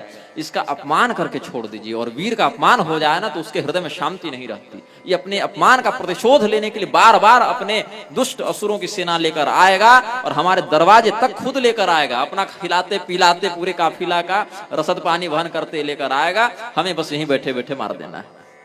हम अपने कहाँ कहाँ खोजते चलेंगे, इतना समय थोड़ी है। पिछली बार श्री रामावतार में 11,000 वर्ष समय था, वैष्णव कल्प रहा तो और 13,000 वर्ष समय था। इस बार 125 वर्ष का समय लेकर आए हैं, कहाँ भटकते रहिएगा। ये स्वयं सभी दुष्टों की सेना लेकर आएगा और हम लोग मारेंगे। तो भगवान की योजना समझ गए, बोले ठीक है जाओ। अब जब गया जरासंध वापस लज्जित होकर, अपमानित होकर, पराजित होकर, बड़ा क्षुब्ध हुआ। दूसरी बार दूसरे वर्ष फिर 21 अक्षौहिणी सेना लेकर पहुंच गया। एक वर्ष में फिर उतनी सेना का उसने संग्रह किया, फिर सबको लिए दिए पहुंच गया, फिर भगवान ने उसको पराजित किया, अपमानित करके भेज दिया। ऐसे ही करते करते 17 बार एवं सप्तदशकृतस्तावत्तक्षौहिणी बलः युयुधे मागधो राजा यदुभिः कृष्ण पालिते। ये यूपी बिहार में झगड़ा हो गया भाई मथुरा और गिरिब्रज में, मगध वालों में। कहे कि 50-50 लाख 21 अक्षौहिणी सेना को 17 बार 17 वर्षों तक लाता रहा और जरासंध पराजित होता रहा, लेकिन वाह रे जरासंध, हार नहीं माना वो। अब इधर क्या हुआ, गर्गाचार्य जी का एक कह दें तो धर्मसम्मत नहीं कह सकते, क्योंकि यवन कन्या से उत्पन्न किया था उन्होंने। गर्गाचार्य जी को उनके साले ने कह दिया था कि तुम नपुंसक हो सबके सामने। अब किसी का साला ही बहनोई को कह दे कि तुम नपुंसक हो तो कितनी बेइज्जती की बात है, अपमान की बात है। तो बोले हम ऐसा पुत्र उत्पन्न करेंगे जो यदुवंशियों के लिए बड़ा काल के समान होगा। तो यवन कन्या से विवाह करके उन्होंने काल यवन को उत्पन्न किया था, और यदुवंशियों के साथ काल यवन का जन्मजात वैर था। काल यवन ने सोचा कि हमें युद्ध में संतुष्ट करने वाला कोई पराक्रमी अगर मिल जाए तो उससे लड़ने में आनंद आएगा। देवर्षि नारद का आश्रय उसने लिया। देवर्षि नारद ने मथुरा वालों का पता दे दिया, वहां कृष्ण रहते हैं, बड़े पराक्रमी हैं, उन्हीं से युद्ध करो। अब 18वां वर्ष जब चला इस युद्ध सत्र का, अब सोचिए 18 वर्षों से लगातार उतनी भीषण सेना के साथ युद्ध हो रहा है मथुरा वासियों का, तो कितने अव्यवस्था की स्थिति उत्पन्न हो गई होगी। भगवान बोले कि अब ये नगर बड़ा जर्जर हो रहा है, बहुत पुराना हो रहा है और सुरक्षित भी अब नहीं रहा, क्योंकि बार बार अब मथुरा के पास क्या है, न चारों ओर कोई बढ़िया पहाड़ है जहां से किलेबंदी की जा सके, न कोई बढ़िया बहुत विस्तृत कोई जल स्रोत है। यमुना जी एकमात्र नदी है। अब कहां से उतना विशाल हम किला बनाए जो हमारे नगरवासी सुरक्षित रहें।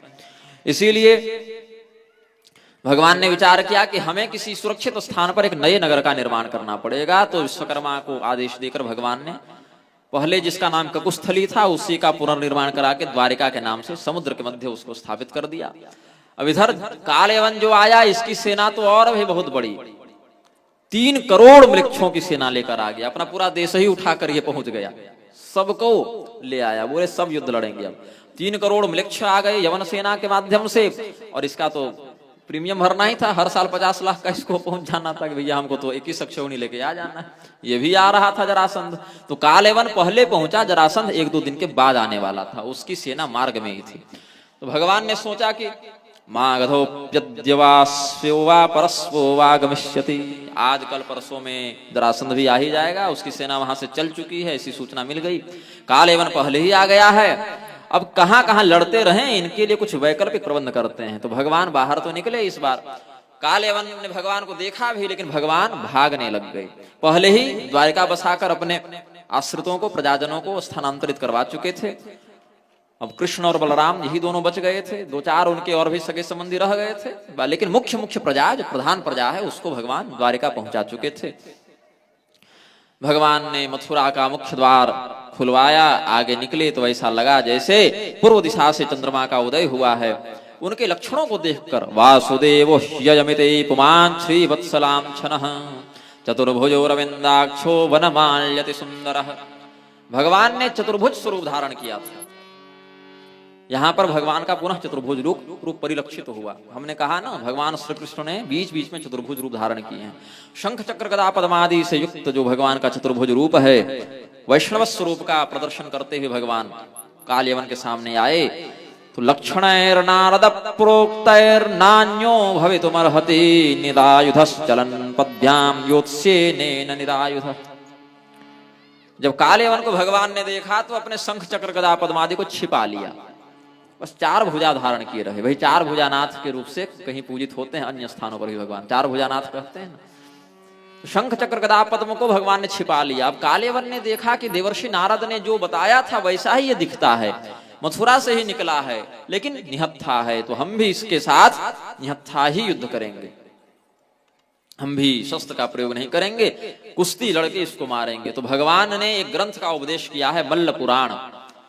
मल्ल पुराण अब पता नहीं कोई प्रेस वाले छापे हैं कि नहीं। विश्वनाथ जी का एक पुस्तकालय था वाराणसी में, गोयन का पुस्तकालय, वहां हमने पढ़ा था। कॉरिडोर बनाने के चक्कर में, सरकारी कुचक्र में, तो वो सब टूट गए। पुस्तकें हैं कि नहीं अब देखना पड़ेगा, लेकिन हमने पढ़ा था जब वो कॉरिडोर नहीं बन रहा था, तो बहुत से दुर्लभ ग्रंथ वहां थे। शिव रहस्य का तृतीय अंश, पशुपति पुराण और शांभवी तंत्र, ऐसे करके बहुत से ग्रंथ थे। तो उसमें हमने मल्ल पुराण भी पढ़ा था। भगवान स्वयं पहलवानों को युद्ध विद्या की शिक्षा देने वाले परमाचार्य हैं उनके। भगवान को क्या दिक्कत है पहलवानी लड़ने में? सभी बलवानों के बल के स्रोत तो भगवान ही हैं, लेकिन काल यवन का उद्धार भी करना है और अपने भक्त का कल्याण भी करना है। दोनों काम भगवान सोचे एक साथ करते हैं, तो भागने लगे। अब ये जो काल यवन ने देखा, ये तो भाग रहा है भाई, डरपोक हो गया क्या? पलायनं यदुकुले जातस्य तवनोचितम, बोले यदुवंशी युद्ध में डर के भाग जाए, ये तो बड़ी कलंक की बात है। तुम्हारे कुल में तो ऐसा अपयश देखा नहीं गया पहले। अरे भैया, यदि तुम नहीं लड़ना चाहते हो, डर गए हो, तो मेरी शरण में आ जाओ, हम मारेंगे नहीं, हम ऐसे ही चले जाएंगे, लेकिन भाग करके अपनी कीर्ति को कलंकित तो मत करो। ऐसा कह ही रहा था कालयवन। भगवान उसकी बात पर ध्यान नहीं दिए, एक पर्वत की गुफा में घुस गए। कालयवन भी पीछे पीछे घुसा और भगवान अति शीघ्रता से प्रवेश करके अपनी पीताम्बर को वहीं इस पर सो रहे एक व्यक्ति को उड़ा दिए, अंदर छिप गए। कालयवन ने देखा कि भाई हमें इतनी दूर से थकाते हुए यहाँ ले आया है और आराम से चादर तान के सो रहा है, तो कालयवन ने एक लात जमा दी। इति मत्वाच्युतं मूढ़स्तं पदा समताड़यत, ये भगवान ही हैं, ऐसा भ्रम पालते हुए उस पीताम्बरी के कारण कालयवन ने एक लात मार दी। सौत्थाय चिरं सुप्तः शनैरुन्मील्य लोचने दिशो विलोकयन् पार्श्वे तमद्राक्षीदवस्थितम्। वह पुरुष जो सो रहा था, उसको जब एक लात पड़ी, नींद से जगा, चादर हटाया उसने और नेत्र से इधर उधर देखने लगा। अब बहुत दीर्घ काल तक सोने के बाद उसने आंख खोली थी, तो थोड़ी उसको साफ साफ देखने में थोड़े समय का व्यतिक्रम हो गया। जब आंखें कुछ साफ हो गई, तो अपने सामने उसने कालयवन को देखा। सतावत्तस्य रुष्टस्य दृष्टिपातेन भारत देहजेनाग्निना दग्धो भस्मसाद भवच्छणात्। क्रुद्ध दृष्टि का स्पर्श होते के साथ वह कालयवन अपने ही शरीर से उत्पन्न अग्नि के माध्यम से भस्म हो गया। बाहर से कोई आग नहीं लगी, उसके शरीर में स्वयं अग्नि का प्राकट्य हो गया। अब राजा परीक्षित जब ये सुने तो उनको भ्रम हो गया। बोले को नाम सपुमान ब्रह्मन् कस्य किं वीर्य एव च कस्माद् गुहां गतः शिष्ये किं तेजो यवनार्दनः। भाई वो इतना विचित्र पराक्रम वाला पुरुष कौन था? उस गुफा में क्यों सो रहा था, जिसके दृष्टिपात करने मात्र से कालयवन भस्म हो गया? तो सुखदेव जी ने कहा कि इक्ष्वाकु वंश में महाराज मांधाता के पुत्र थे मुचुकुंद। ये बड़े श्रेष्ठ राजा हुए, बड़े धार्मिक राजा हुए, बहुत सज्जन राजा हुए। देवताओं के ऊपर एक बार जब राक्षसों ने आक्रमण कर दिया था, तो देवताओं ने इनसे सहायता की मांग की थी, तो ये देवताओं की सहायता करने के लिए गए और बहुत दीर्घ काल तक देवताओं के सेनापति बनकर रहे। अब भगवान शिव का जब देवी पार्वती से विवाह हुआ, कुमार कार्तिकेय का जन्म हुआ, कुमार कार्तिकेय ने तारकासुर का वध किया, देवताओं ने अपने सेनापति के रूप में कुमार कार्तिकेय को नियुक्त किया, तो राजा मुचकुंद सेवानिवृत्त हो गए, रिटायर हो गए। तो देवताओं ने कहा कि आप कुछ मांग लीजिए हमसे। तो इन्होंने कहा कि देखिए, मैं तो राजा था ही अपने क्षेत्र का, हमको कुछ सुख सुविधा की तो लालसा है नहीं, हमें अगर आप दे सको तो मोक्ष दे दो। तो देवताओं ने कहा भाई हम स्वयं मुक्त नहीं, तो हम क्या मोक्ष देंगे आपको, मोक्ष देने में हम अधिकृत नहीं हैं। मोक्ष तो एक एवेश्वरस्तस्य भगवान विष्णुरव्ययः, वो तो भगवान विष्णु दे सकते हैं, जो हम दे सकें ऐसा कुछ मांगिए। तो कहा ठीक है, अब नहीं दे सकते हैं आप मोक्ष और बाकी की हम कामना नहीं करते, तो थोड़ा आराम करने की इच्छा है, इतने दिनों से युद्ध लड़ते रहे हैं, अब विश्राम करने की इच्छा है। तारकासुर को मुचकुंद मार ही देते, ब्रह्मास्त्र उठा लिए थे, लेकिन उसको वरदान था कि शिव जी के द्वारा जिस संतान को उत्पन्न किया जाएगा वही मारेगा, इसी वरदान के कारण वो नहीं मारे। वही उस गुफा में सो रहे थे। देवताओं ने कह दिया इस गुफा में आपको स्वर्गीय निद्रा के, बढ़िया सुख पूर्वक निद्रा की प्राप्ति होगी, कोई बीच में अगर उठा दे जगा दे तो आपकी दृष्टि पड़ते ही वह भस्म हो जाएगा। इसीलिए कालयवन ने जब उनको तिरस्कार पूर्वक उठाया, वे क्रुद्ध होकर जब कालयवन को देखे तो उनका क्रोध युक्त दृष्टिपात न सहन कर सकने के कारण कालयवन भस्म हो गया। उसके बाद भगवान अपने चतुर्भुज रूप में चतुर्भुजं रोचमानं वैजयंत्याच मालया चारु प्रसन्न वदनं स्फुरन मकर कुंडलम, दिव्य स्वरूप को धारण किए हुए भगवान आए। भगवान के दिव्य स्वरूप को देखकर मुचकुंद ने प्रणाम किया, पूछा कि आप कौन हैं? ये व्यक्ति जो अभी भस्म हो गया ये कौन था? अपना परिचय दिया कि मैं मुचकुंद हूँ, मांधाता का पुत्र हूँ। भगवान ने कहा कि देखो मेरा कोई निश्चित नाम तो है नहीं, निश्चित स्वरूप तो है नहीं, मेरे हजारों हजार अवतार हैं, हजारों हजार नाम हैं, हजारों हजार लीलाएं हैं, लेकिन अभी की अगर बात करो, अवतीर्णो यदुकुले गृह आनक द्वंद्वभेः वदन्ति वासुदेवेति वसुदेव सुतं हिमाम, इस समय की बात करो तो हम यदुवंशियों के यहाँ वसुदेव जी के पुत्र वासुदेव के रूप में अवतरित हुए हैं। फिर मुचकुंद राजा ने बड़ी प्रार्थना की। भगवान ने कहा कि कुछ वरदान मांगो। तो राजा मुचकुंद ने कहा कि जिस वरदान को देवता देने में समर्थ नहीं थे और कहा था कि भगवान ही यह वरदान दे सकते हैं, हम आपसे वही वरदान मांगते हैं, मोक्ष का हम वरदान आपसे चाहते हैं। भगवान ने कहा ठीक है, लेकिन अभी तुम्हारी ज्ञान बुद्धि उतनी परिपक्व नहीं हुई है, अभी तुम तपस्या करो, एक जन्म तुम्हारा और होगा। अभी तुम क्षत्रिय हो, अगले जन्म में तुम ब्राह्मण बनोगे और उस जन्म में तुम्हारी यह जो अधूरी तपस्या रह गई वह पूरी हो जाएगी, उसके बाद तुम हमारे लोक को प्राप्त कर जाओगे। ये भगवान ने वरदान दिया। जन्मम यम नंतरे राजन सर्वभूत सुहृतमः भूत्वा द्विज वरस्तंवय माम उपश्यसि केवलम। इस जन्म में तो नहीं मोक्ष होगा, अभी तुम तपस्या करो, थोड़ी और भक्ति करो हमारी, अगले जन्म में ब्राह्मण के रूप में पुनर्जन्म होगा, फिर तुम हमें प्राप्त कर जाना। इस प्रकार से मुचकुंद को वरदान दे के भगवान वापस आ गए मथुरा की ओर। तब तक जरासंध भी पहुंच चुका था। जरासंध ने जब देखा भगवान कृष्ण को, बलराम को, तो ललकारने लगा। भगवान इस बार फिर दौड़े।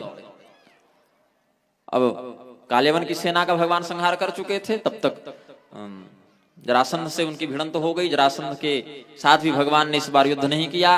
दौड़ते गए और प्रवर्षण पर्वत पर चढ़ गए। जरासंध ने उस पर्वत के ऊपर किसी को जाने नहीं दिया। बोले कि अब क्या चढ़ के पर्वत पर खोजोगे, पर्वत के चारों ओर आग लगा दो। अब 50 लाख लोग किसी जगह पर आग लगाने के लिए आ जाएं तो पूरा पर्वत जलाना कौन बड़ी बात है। पूरे पर्वत में आग लगा दिए। अब भगवान स्वयं जो 2-2 बार अग्नि का पान कर चुके हैं, मुखाद अग्नि रजायत, जिनके मुख से अग्नि निकली है, उनको क्या लौकिक अग्नि जलाएगी। तो भगवान वहीं से छलांग मारकर सीधे द्वारका में प्रवेश करते हैं। जरासंध को यह भ्रम हो गया कि इस भयंकर अग्निकांड में जब पूरा पर्वत हम जला दिए तो कृष्ण और बलराम भी जल गए होंगे, ऐसी आशंका करते हुए स्वयं को विजयी घोषित करते हुए 18 वर्ष तक चले इस युद्ध में अंततः मगधराज की विजय हुई, ऐसा विजयनाद उद्घोष करवाते हुए भगवान को मृत जानकर जरासंध गिरिब्रज में, मगध की राजधानी गिरिब्रज में लौट आया। अब भगवान के रुक्मिणी देवी से विवाह के प्रसंग की ओर हम, जो आज की कथा का अंतिम प्रसंग है, बढ़ते हैं। कथाओं का विस्तार है, इसीलिए यद्यपि कथा का समय 5 बजे तक रखा गया था, लेकिन 6 बज ही जा रहे हैं। भगवती लक्ष्मी की अंशभूता रुक्मिणी जी का विवाह हो रहा है। उनके पिता विदर्भराज भीष्मक, जिनके 5 पुत्र थे, रुक्मी, रुक्मरथ, रुक्मबाहु, रुक्मकेश और रुक्ममाली, और एक पुत्री थी जिसका नाम था रुक्मिणी। ये रुक्मिणी स्वयं लक्ष्मी जी की अंशभूता थी। राघवत्वे भवेत् सीता रुक्मिणी कृष्ण जन्मनि, विष्णु पुराण में इंद्र स्तुति करते हैं। भगवान श्री रामचंद्र जी जब आते हैं तो उनकी अंशभूता शक्ति के रूप में लक्ष्मी जी की अंशभूता सीता जी का आगमन होता है। कृष्णावतार जब होता है तो रुक्मिणी जी के रूप में लक्ष्मी जी आती हैं। अब रुक्मिणी जी का विवाह यद्यपि उनके पिता चाहते थे कि भगवान कृष्ण से हो, बाकी लोग भी चाहते थे कि भगवान कृष्ण से हो, लेकिन एक जो रुक्मी था, बड़ा राजकुमार था, वही भगवान से बड़ा द्वेष रखता था। इसीलिए उसने कहा कि नहीं, हमारे मित्र शिशुपाल के साथ रुक्मिणी का विवाह होगा, कोई मेरी बात का विरोध किया तो हम दंड देंगे। तो रुक्मी के पराक्रम और अन्य जरासंध, शिशुपाल आदि से मित्रता, भौमासुर, साल्व इत्यादि से मित्रता के कारण बड़े बड़े असुरों के साथ इसका उठना बैठना है, ये सोचकर किसी ने विरोध नहीं किया। बोला ठीक है, जो करते हो हम क्या कर सकते हैं, रुक्मिणी का विवाह शिशुपाल से ही कर दो। लेकिन रुक्मिणी जी को जब यह बात मालूम हुई, तदव्यत्यासितापांगी वैदर्भे दुर्मनाभृशम विचिन्त्याप्तं द्विजंकं चित् कृष्णाय प्राहिणोद्धृतम्। जब रुक्मिणी जी को पता चला कि मेरा विवाह तो शिशुपाल के साथ तय कर दिया गया है, पहले तो पता था कि भगवान के साथ तय हो रहा है, पिताजी कह रहे हैं कि भगवान के साथ विवाह होगा और भाई बंधु भी कह रहे हैं, रातों रात सूचना मिली कि निर्णय बदल दिया गया और शिशुपाल के साथ विवाह होना है। उनका शरीर इस अशुभ समाचार से कांपने लगा। भगवान से पहले रुक्मिणी जी का विवाह निश्चित हो चुका था, बाद में रुक्मी की दुर्बुद्धि के कारण वो रिश्ता बदल दिया गया। बोले नहीं, शिशुपाल से करते हैं। इसीलिए रुक्मिणी जी मन ही मन भगवान को अपना पति मान भी चुकी थी, और भगवान को तो सभी अपना पति स्वीकार करते हैं, जगतपति हैं भगवान। और रुक्मिणी जी तो लक्ष्मी के अंश होने से भगवान के ही साथ विवाह योग्य हैं। शिशुपाल तो ये तो जय विजय के हैं ना, ये तो द्वारपाल हैं। देखें तो भगवती रुक्मिणी के पुत्र के समान व्यवहार होता शिशुपाल के साथ, लेकिन ये अनर्थ हो रहा था। तो एक, अब देखिए कितनी विडंबना की बात है कि एक श्रेष्ठ कुल में उत्पन्न राजकुमारी, राजपुत्री किसी और राजकुमार के लिए प्रेम पत्र लिखे, और ये बात अगर कहीं बाहर निकल जाए तो कितनी बदनामी की बात है कि रिश्ता इसके साथ तय हुआ और चिट्ठी वहां लिखी जा रही है। आज के सामान्य मनुष्यों में भी एक बदनामी की बात हो जाती है कि उसके साथ रिश्ता हुआ, देखो चिट्ठी वहां भेज रही है, तो कन्या के लिए बदनामी की बात हो जाती है। ये रुक्मिणी जी हैं, श्रेष्ठ कुल में उत्पन्न राजकुमारी हैं। तो किसके माध्यम से चिट्ठी भेजें कि हमारे ये दुष्ट बुद्धि वाले भाई भी न जान पाए और हमारी बात भी उचित प्रकार से भगवान के पास निवेदित कर दी जाए। एक ब्राह्मण के ऊपर विश्वास करके भगवती रुक्मिणी ने पत्र लिखा, 7 श्लोकों में भगवान के पास निवेदन किया। ब्राह्मण देवता वह पत्र लेकर अत्यंत गुप्त रीति से द्वारकापुरी पहुंचे। भगवान श्री कृष्ण ने उनका स्वागत सत्कार किया। एकांत में भगवान के प्रति जो रुक्मिणी जी का भाव था उसको व्यक्त किया ब्राह्मण देवता ने, जिसको हम संक्षेपतः कुछ श्लोकों में बताते हैं। श्रुत्वा गुणान् भुवन सुंदर शृण्वतां ते निर्विश्य कर्ण विवरहरतोंगतापम् रूपं दृशां दृशिमतामखिलार्थ लाभं त्वय्यच्युता विशति चित्तमपत्रपं मे। यद्यपि लड़की के लिए अच्छी बात नहीं होती कि स्वयं प्रेम पत्र लिख दे, थोड़ी बदनामी की बात होती है, इसमें शर्म बहुत लग जाती है, लज्जा की बात है। लेकिन आप जिस प्रकार से अपने नित्य कीर्ति का विस्तार कर रहे हैं, बचपन से ही आपकी कीर्ति लोग इतना यशोगान करते आए हैं कि हम बचपन से सुनते आए हैं आपकी कीर्ति, आपकी सुंदरता को, आपके पराक्रम को, आपके गुण को, आपके ऐश्वर्य को, आपके लावण्य को। इसीलिए हमारे चित्त में आपका वास हो गया, कानों के माध्यम से प्रवेश करके आप हमारे हृदय में स्थित हो गए हैं। इसीलिए आज हम लाज शर्म सब छोड़ के बता देते हैं कि हम आपसे प्रेम करने लगे हैं और आप ही से मेरा विवाह करने की हमारी इच्छा है। और ये केवल हमारी इच्छा नहीं, कावा मुकुंद महते कुलशील रूप विद्यावयो द्रविण धाम अभिरात्म तुल्यम धीरापतिं कुलवते न प्रणीत कन्या काले नृसिंह नरलोक मनोभिराम। हर कन्या चाहती है उसके पति सुंदर हो, ज्ञानी हो, पराक्रमी हो, धनी हो, अच्छे व्यवहार वाले हो। और इस सभी प्रकार के गुणों का सर्वोच्च समन्वय आप में प्राप्त होता है। आपसे अधिक सुंदर कोई नहीं, ज्ञानी कोई नहीं, पराक्रमी कोई नहीं, ऐश्वर्यवान कोई नहीं। फिर इस संसार की कौन सी स्त्री होगी जो आपसे प्रेम नहीं करेगी? तो हम भी आपसे प्रेम करते हैं, तो इसमें कोई आश्चर्य की बात नहीं है।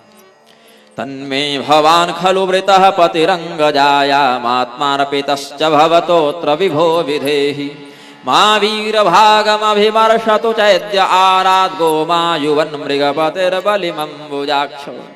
जिस प्रकार से किसी सिंह का भाग चुरा कर कोई सियार ले जाए, वैसे ही हम आपसे प्रेम करती हैं, आपसे विवाह करना चाहती हैं। आप नृसिंह हैं, दोनों इस लोक में भी और अवतार का भी संकेत कर दिया। आप नृसिंह हैं, आपका भाग कोई शिशुपाल जैसा सियार गीदड़ चुरा कर ले जाए, ये तो शोभनीय बात नहीं। इसीलिए आप आए, पधारें, और जिस प्रकार से सियारों के बीच से सिंह अपना भाग लेकर चला जाता है, वैसे मुझे लेकर चले जाएं।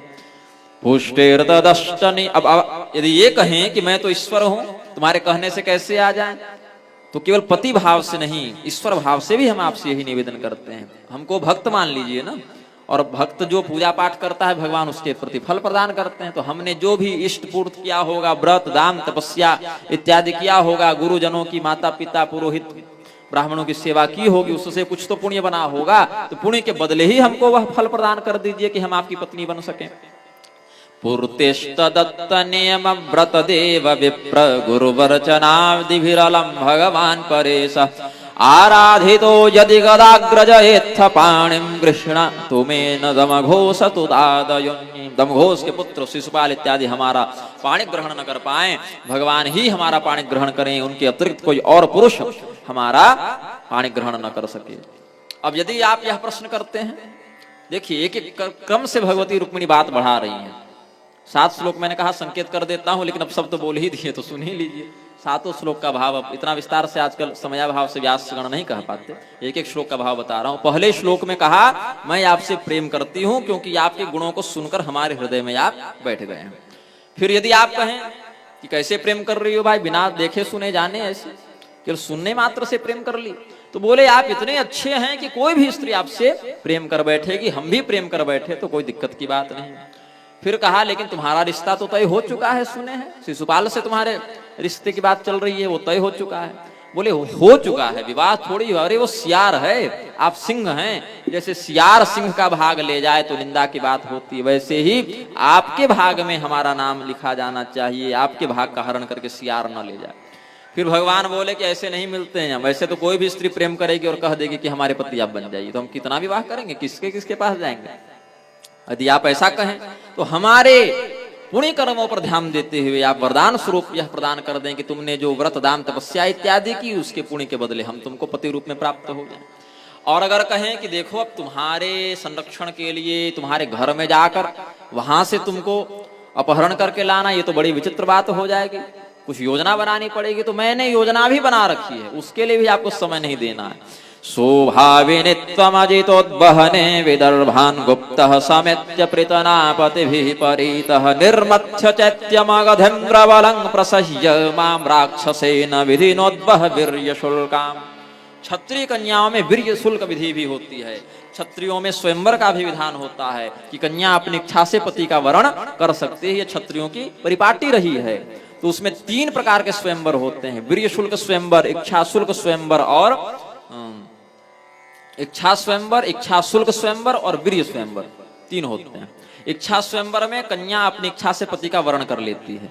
इच्छा शुल्क स्वयंवर में कन्या के माता पिता कुछ मांग करते हैं कि हमको कन्या के बदले ये वस्तु ला कर दो। जैसे सौभरी मुनि के समय या किसके समय, 1000 श्याम कर्ण, ऋचिक के समय शायद कहे थे ना, 1000 श्याम कर्ण घोड़े की बात एक जगह आई है भागवत में, नवम स्कंद में आई है। वहां पर कन्या के बदले कुछ बात मांगी गई थी। गाधी ने मांगा था ना ऋचिक से, सत्यवती से जब विवाह हो रहा था तब। हाँ, अब तीसरा स्वयंवर क्या होता है, वीर्य शुल्क स्वयंवर की क्षत्रियों में जो सबसे अधिक पराक्रमी हो वो उस कन्या का पति बनेगा। तो माम राक्षसेन विधिनोद्वह वीर्य शुल्काम, हम यह घोषणा करते हैं कि हमें वीर्य शुल्क स्वयंवर की विधि से विवाह करना है और आप आए और राक्षस विवाह की विधि से हमारा पाणी ग्रहण करके चले जाएं।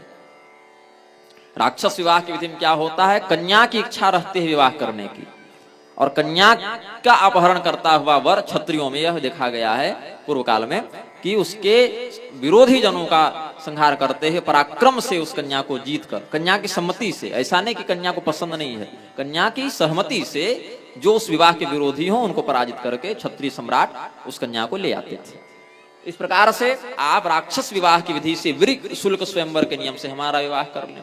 अब यदि आप कहें कि भाई वहां तो बड़े बड़े जरासंध, शिशुपाल इत्यादि पहले से आए होंगे, शाल्व इत्यादि, इतनी मार काट करने के लिए पूरी सेना हमें ले जानी पड़ेगी, तो सब तो बात जान ही जाएंगे, तो तुमको चिट्ठी भेजने की आवश्यकता, जो बड़ी जो गुप्त बात थी वो तो सब जान जाएंगे फिर ना।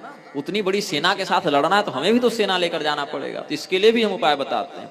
अंतःपुरांतरचरे मनिहत्य बंधुम, अगर आपको यह लगे कि हम अपने होने वाले सगे संबंधियों को, ससुराल वालों को कैसे मारे, भाई राक्षस विवाह की विधि अच्छी नहीं लगती, ये विवाह के समय क्यों लड़ाई झगड़ा करें, क्यों हत्या हिंसा करें, तो भी बताती हूँ। अंतःपुरांतरचरे मनिहत्य बंधुम त्वामुद्वहे कथमिति प्रवदाम्युपायम्, बंधुस्तामुद्वहे कथमिति प्रवदाम्युपायम्। यदि लड़ाई झगड़ा नहीं करना चाहते राक्षस विवाह की विधि से तो उसका उपाय भी बताती हूँ। पूर्वव्यजुरस्ति महते कुलदेवी यात्रा यस्याम बहिर्नववधुर्गिरिजामुपेयात्। एक दिन पहले कुलदेवी के पूजन के लिए हम लोग गौरी जी के मंदिर में जाते हैं, गिरिजा भगवती के मंदिर में जाती हैं, जो नगर के बाहर है। उधर आप हमारा अपहरण करके ले जा सकते हैं। अब इतना कहने के बाद भी यदि आप मेरी बात नहीं मानते हैं तो जान जाइए कि अब हम इस शरीर का परित्याग कर देंगे। यदि आपसे विवाह नहीं होगा तो हमको फिर विवाह ही नहीं करना है। शिशुपाल से तो हम विवाह नहीं करेंगे, चाहे हम मर जाएं। ये अंत में भगवती ने शपथ पूर्वक कह दिया। यस्यांघ्रि पंकजरजस्नपनं महांतो, भगवान महादेव, भगवान ब्रह्मदेव भी जिनके चरण रज का सौभाग्य प्राप्त करने के लिए लालायित रहते हैं, भगवान नारायण के चरण कमल से निश्रित गंगा को भगवान महादेव अपने सिर पर धारण करते हैं, भगवान के चरणों में चढ़े फूल को ब्रह्मदेव अपने मस्तक पर धारण करते हैं।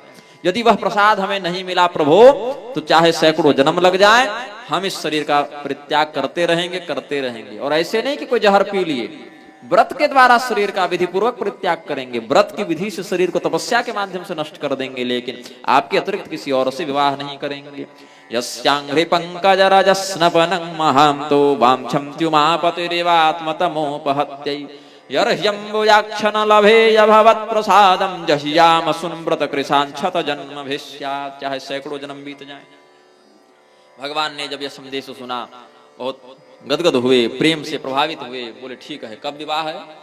अच्छा, परसों रात को विवाह है ना, अभी कल भर का समय है। चलो, अपने सेवक सारथी दारुक को आदेश दिया कि हमारे सबसे बढ़िया दिव्य घोड़े लाओ ही, शैव्य सुग्रीव मेघ पुष्प बलाहक, ये 4 घोड़े हैं भगवान के। सजास्वै शैव्य सुग्रीव मेघ पुष्प बलाहकैः युक्तं रथमुपानीय तस्थौ प्राञ्जलिरग्रतः। ब्राह्मण देवता को पहले रथ पर बैठाया, स्वयं भी बैठे और भगवान चल पड़े। अगले दिन बलराम जी देखते हैं कि कृष्ण है नहीं घर में, कहाँ गए? तो पता चला रात्रि को ही कहीं चले गए। कहाँ चले गए? अकेले चले गए। बोले अकेले नहीं गए, वो तो कोई ब्राह्मण देवता आए थे, उनके साथ गए हैं। कहाँ से ब्राह्मण देवता आए थे? तो द्वारपाल ने बताया विदर्भ नगर से आए थे। विदर्भ नगर से ब्राह्मण देवता आए थे, परसों रात को विवाह होना है और भगवान कृष्ण अकेले चले हैं, मतलब कुछ और यहाँ बात है। ये गए हैं वधू का अपहरण करने के लिए। बड़ा क्रोध हुआ बलराम जी को, कैसे हमारे भाई हो गए हैं भाई, बिना हमको बताए चले गए। प्रेमवश एक क्रोध होता है ना, छोटे भाई विवाह करने जा रहे हैं, बड़े को खबर तक नहीं की। अरे हम मना थोड़ी करते, बड़ा भोला है हमारा भाई। प्रेम के वशीभूत होकर भक्त के पुकार पर दौड़ पड़े भगवान। अरे वहां कितने दुष्ट दुष्ट लोग आए हुए हैं, हमने सुना है साल्व है, जरासंध है, शिशुपाल तो स्वयं हल्दी लगा के बैठा है। वहां पर युद्ध की स्थिति बनेगी तो कैसे वो क्या करेगा, हम लोग को भी चलना चाहिए। तो कुछ समय के बाद बलराम जी भी यदुवंशियों की सेना लेकर, यद्यपि जानते थे कि भगवान परम प्रतापी हैं, प्रभावी हैं, लेकिन भ्रातृ स्नेह के कारण, भाई से प्रेम करने के कारण यदुवंशियों की सेना लेकर कृष्णम चैकम गतं हर्तुम कन्यां कलह संकितः, कन्या का अपहरण करने के लिए गए हैं। युद्ध तो होगा ही, यद्यपि भगवान समर्थ हैं, लेकिन भाई से प्रेम करने के कारण बलराम जी सेना सजाकर पीछे पीछे आए।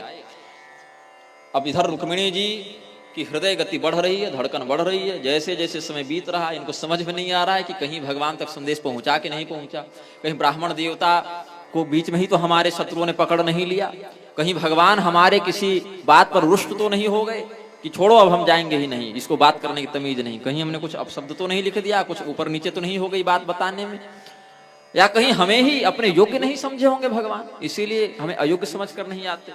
लेकिन अभी समय है, अभी विवाह में एक दिन शेष है, ऐसा समझकर भगवती रुक्मिणी अपने नेत्र को बंद कर ली।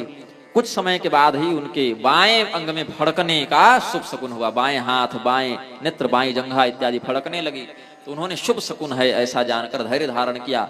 कुछ देर में ब्राह्मण देवता भी आए। अब सबके सामने तो ब्राह्मण देवता ने बताया नहीं, बस मुस्कुरा दिए, प्रसन्न चित्त थे ब्राह्मण देवता। तो रुक्मिणी जी ने भी उनके भाव को समझकर बस उनको प्रणाम कर लिया दूर से कि ठीक है, सारा काम बन गया है।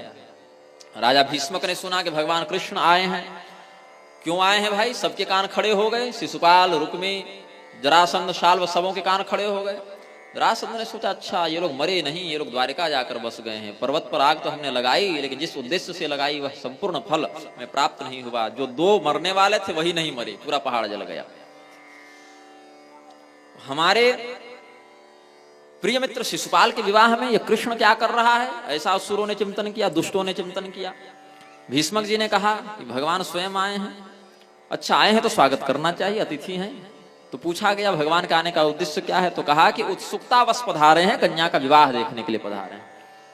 तो जितने अधर्मी थे वो जान गए ये विवाह देखने नहीं आए हैं, ये विवाह तोड़ने आए हैं, ये यहाँ से अपने भाग का हरण करने के लिए आए हैं। इसीलिए रातों रात अपनी सारी सेना सबों ने सजा ली, तैयार कर ली। बोले सब फौजी अटेंशन में आ जाओ भाई, कल कुछ भी हो सकता है। ये टूरिस्ट वीजा पर आए हैं दर्शन करने के लिए, विवाह देखने के लिए, लेकिन करेंगे गड़बड़। फिर कहा लेकिन अकेले आए हैं, अगर विवाह करना चाहते हैं, अपहरण करना चाहते हैं तो जानते हैं कि युद्ध होगा, फिर सेना कहाँ है? तो गुप्तचर ने आकर कहा सेना 10 किलोमीटर पीछे है, वो बलराम जी लेकर आ रहे हैं, थोड़ी लेट से निकले थे ये लोग ना, और भगवान तो अपने रथ पर सीधे आए। अब उतनी बड़ी सेना के लिए बड़े मार्ग से आना पड़ेगा, भगवान तो शॉर्टकट भी ले सकते हैं, स्कूटी वाला शॉर्टकट निकल जाता है, कार वाला फंस जाता है। भगवान एक रथ पर आ रहे थे, इसलिए शीघ्र मार्ग का आश्रय लिए, और बलराम जी पूरी सेना के साथ आ रहे थे, तो उनके अनुसार मार्ग का चयन किए। अब भगवान को रात्रि को विश्राम करने के लिए ठहरा दिया गया। जितने भी नगरवासी भगवान का दर्शन किए, सबों ने मन में यही कल्पना की क्या ये शिशुपाल कहां से दूल्हा बता दिया गया, रुक्मी को बड़ी दुर्बुद्धि आ गई होगी। रुक्मिणी जी के योग्य पति तो भगवान नारायण ही हैं, कृष्ण ही हैं। यदि हमने कभी कोई अच्छा कर्म किया होगा तो हमें उसका कोई फल नहीं चाहिए भाई, हमें तो यही फल दे दो कि रुक्मिणी जी का विवाह भगवान कृष्ण से हो जाए, ऐसा हम देख लें। इस जन्म में, पूर्व जन्म में कोई भी सत्कर्म हमने किया हो तो अनुगृह्णातु गृह्णातु वैदर्भ्याः पाणिमच्युतः, भगवान अच्युत कृष्ण ही विदर्भ राजकुमारी रुक्मिणी जी का पाणी ग्रहण करें, ऐसा सबने कहा। रुक्मिणी जी अगले दिन अंतःपुर से निकल के भगवती पार्वती के पूजन के लिए जा रही थी। मौन व्रत का उन्होंने आश्रय लिया हुआ था, मौन रह के पूजन करना था। उनके आगे पीछे उनकी माता जी, चाची जी, मौसी, मामी जो घर की महिलाएं थी वो थी। गुरुजी थे, गुरुजी की पत्नी थी, अन्य ब्राह्मण थे, ब्राह्मणों की पत्नियां थीं। ब्राह्मण स्वस्ति वाचन कर रहे हैं, स्त्रियां मंगल गीत गा रही हैं। विवाह का जो अवसर होता है, अपने अपने स्तर पर जिससे भी जो कर्म बना, भगवती रुक्मिणी के मंगल विवाह में उसने सहयोग किया। भगवती गिरिजा का पूजन कराकर ब्राह्मणों ने कहा कि भगवती से कुछ मांगिए, तो यही मांगा, भूयात पतिर में भगवान कृष्ण स्तनुमोदता। जैसे आपके पति भगवान शिव हैं, आपने भी कहा था, जन्म कोटि लगी रगर हमारी, वरों शंभु नत रहूं कुमारी। चाहे 100 जन्म, करोड़ों करोड़ों जन्म बीत जाएं, लेकिन विवाह तो शिव जी से ही करूंगी। और आपकी प्रतिज्ञा भी सफल हुई। वैसे हमने भी प्रतिज्ञा कर रखी है कि चाहे करोड़ों जन्म बीत जाएं, भगवान ही हमारे पति हों।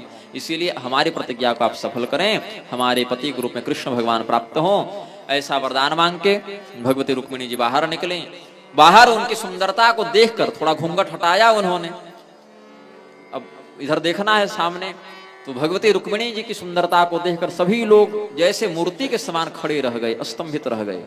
ऐसा ही स्वरूप सबों का वहां पर चित्रलिखित स्वरूप बन गया। भगवान भी इसी अवसर का लाभ लेकर रुक्मिणी जी के पास रथ को लेकर आ गए, हाथ पकड़कर बैठा लिया और रुक्मिणी जी को लेकर चले गए। अब जब तक भगवान और भगवती का दर्शन लोग कर रहे थे, तब तक तो किसी को होश रहा नहीं। जब भगवान चले गए, उनकी रथ की धूल उड़नी बंद हो गई, तब इन सबों को होश हुआ, जो जो सैनिक वहां खड़े थे। तंमानेन स्वाभिभवं यशक्षयं परे जरासंधवसान सेहिरे, अहो धिगस्मान यश आत्तधन्वनाम गोपैर्हृतम केशरिणाम मृगैरिव। कहा कि हम लोग जरासंध इत्यादि हैं, इतने पराक्रमी हैं, ये छोटे छोटे जानवर के समान ग्वाल बाल हमारे बीच से रुक्मिणी का हरण करके ले गए। अरे धिक्कार है हमारे जीवन को। हमारे हाथ में तलवार है, हमारे हाथ में धनुष है, हमारे हाथ में गदा है, लेकिन हमारे देखते देखते नजर के सामने रुक्मिणी का हरण हो गया। हम खड़े रह गए, कुछ न कर पाए। कवच बांधो, रथ सजाओ, सेना को आक्रमण का आदेश दो। अब इस प्रकार से जरासंध इत्यादि ने जब आक्रमण किया भगवान का के ऊपर, जब पीछा किया, तो भगवान पीछे देखे, भाई इतनी जोर से सभी लोग हल्ला कर रहे हैं, शंखनाद कर रहे हैं, चिल्ला रहे हैं। बोले अच्छा अब आक्रमण कर रहे हैं। तो रुक्मिणी जी बड़ी डर गई।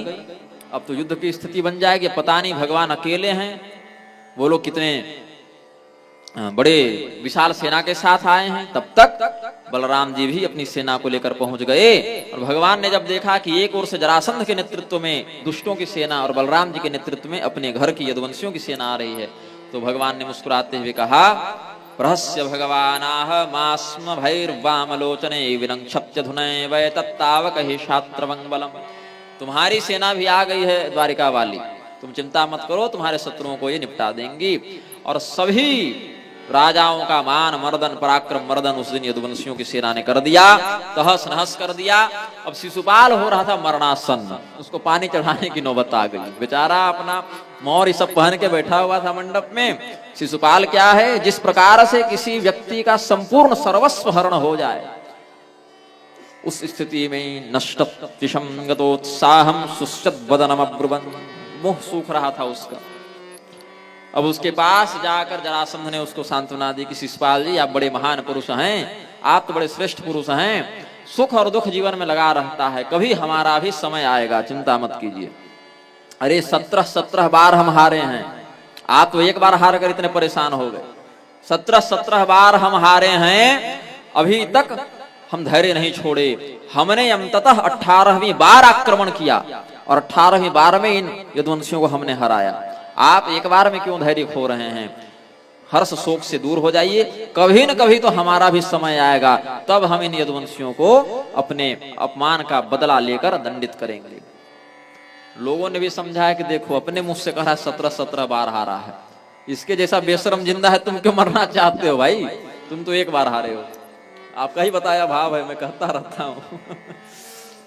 जरासंध जैसा बेशरम व्यक्ति जो 17 बार हार कर भी जिंदा रहा, शिशुपाल तो एक ही बार हारा है, क्यों रोते हो? लेकिन रुक्मी से सहन नहीं हुआ। बोले हमारे कारण शिशुपाल का विवाह तय किया गया था ना, तो मेरी जिम्मेदारी है कि हम शिशुपाल का विवाह रुक्मिणी से कराएंगे, और अगर नहीं करा सके तो घर ही नहीं घुसेंगे। भगवान ने कहा ठीक है, बढ़िया से बैग पैक करके निकलना, अब घर तो वापस जाना नहीं है तुमको, तो बैग अपना बांध के ही निकलना। रुक्मी भगवान का पीछा करते हुए, अपना रथ दौड़ाते हुए प्रतिज्ञा करते हुए, कुंडिनं न प्रवेक्ष्यामि सत्यमे तद्ब्रवीमि वः, हम कुंडिनपुर में प्रवेश नहीं करेंगे अगर हम कृष्ण को मारकर अपनी बहन रुक्मिणी को वापस नहीं लाते और शिशुपाल से विवाह नहीं कराते। तो भगवान ने कहा कि ठीक है। रुक्मी के साथ भगवान का विवाह युद्ध हुआ। भगवान उस दिन रुक्मी को मार ही देते, लेकिन बलराम जी के हस्तक्षेप से और रुक्मिणी भगवती के हस्तक्षेप से रुक्मी का वध भगवान ने नहीं किया, उसका बस तिरस्कार करके। आजकल के नए नए लड़के इधर ट्रिमिंग कर देते हैं, इधर से बाल हटा दिए, बीच से हटा दिए, इधर से हटा दिए, बाल खड़े कर दिए। ये सब भगवान ने डिजाइनिंग कर दी उसके माथे पर। तो जो ट्रिमिंग करते रहते हैं आजकल, वो भगवान ही रुक्मी के माथे पर कर दिए सबसे पहले। ये सब आसुरी बुद्धि के लक्षण है, कोई डिजाइन फैशन नहीं है। ये दंड के रूप में दिया जाता था, जो पराजित हो जाए उसको मैं तुमको मार नहीं रहा हूं, बस अपमानित करके छोड़ रहा हूं। मार सकता हूं लेकिन मार नहीं रहा हूं, ये अनुभव कराने के लिए, अपमानित करने के लिए ऐसे बालों को इधर उधर से काट देते थे। तो भगवान ने रुक्मी का ऐसा ही, अब प्राण नहीं लिया, बस एक प्रकार से मान हानि करके छोड़ दिया। रुक्मी भी अपने प्रतिज्ञा के अनुसार वापस अपने घर में नहीं गया, कुंडिनपुर में नहीं गया। उसने एक दूसरे नगर का निर्माण किया जिसको कहते हैं भोजकट। तो भोजकट नगर का उसने निर्माण किया। बलराम जी भी आ गए। बलराम जी का विवाह पहले ही हो चुका था रेवत की पुत्री रेवती से। रेवत की पुत्री रेवती से विवाह हो चुका था भगवान बलराम जी का। भगवान श्री कृष्ण ने भी भगवती रुक्मिणी के साथ यथायोग्य विधि से विवाह किया। आज की कथा हम यही पूर्ण करेंगे। सावृष्णिपुर्युक्तभितेन्द्र केतुभिर्विचित्रमाल्याम्बर रत्न तोरणैः बभौ प्रतिद्वार्प्युपलिप्त मंगलैः सरापूर्ण कुंभा गुरुधूप दीपकैः।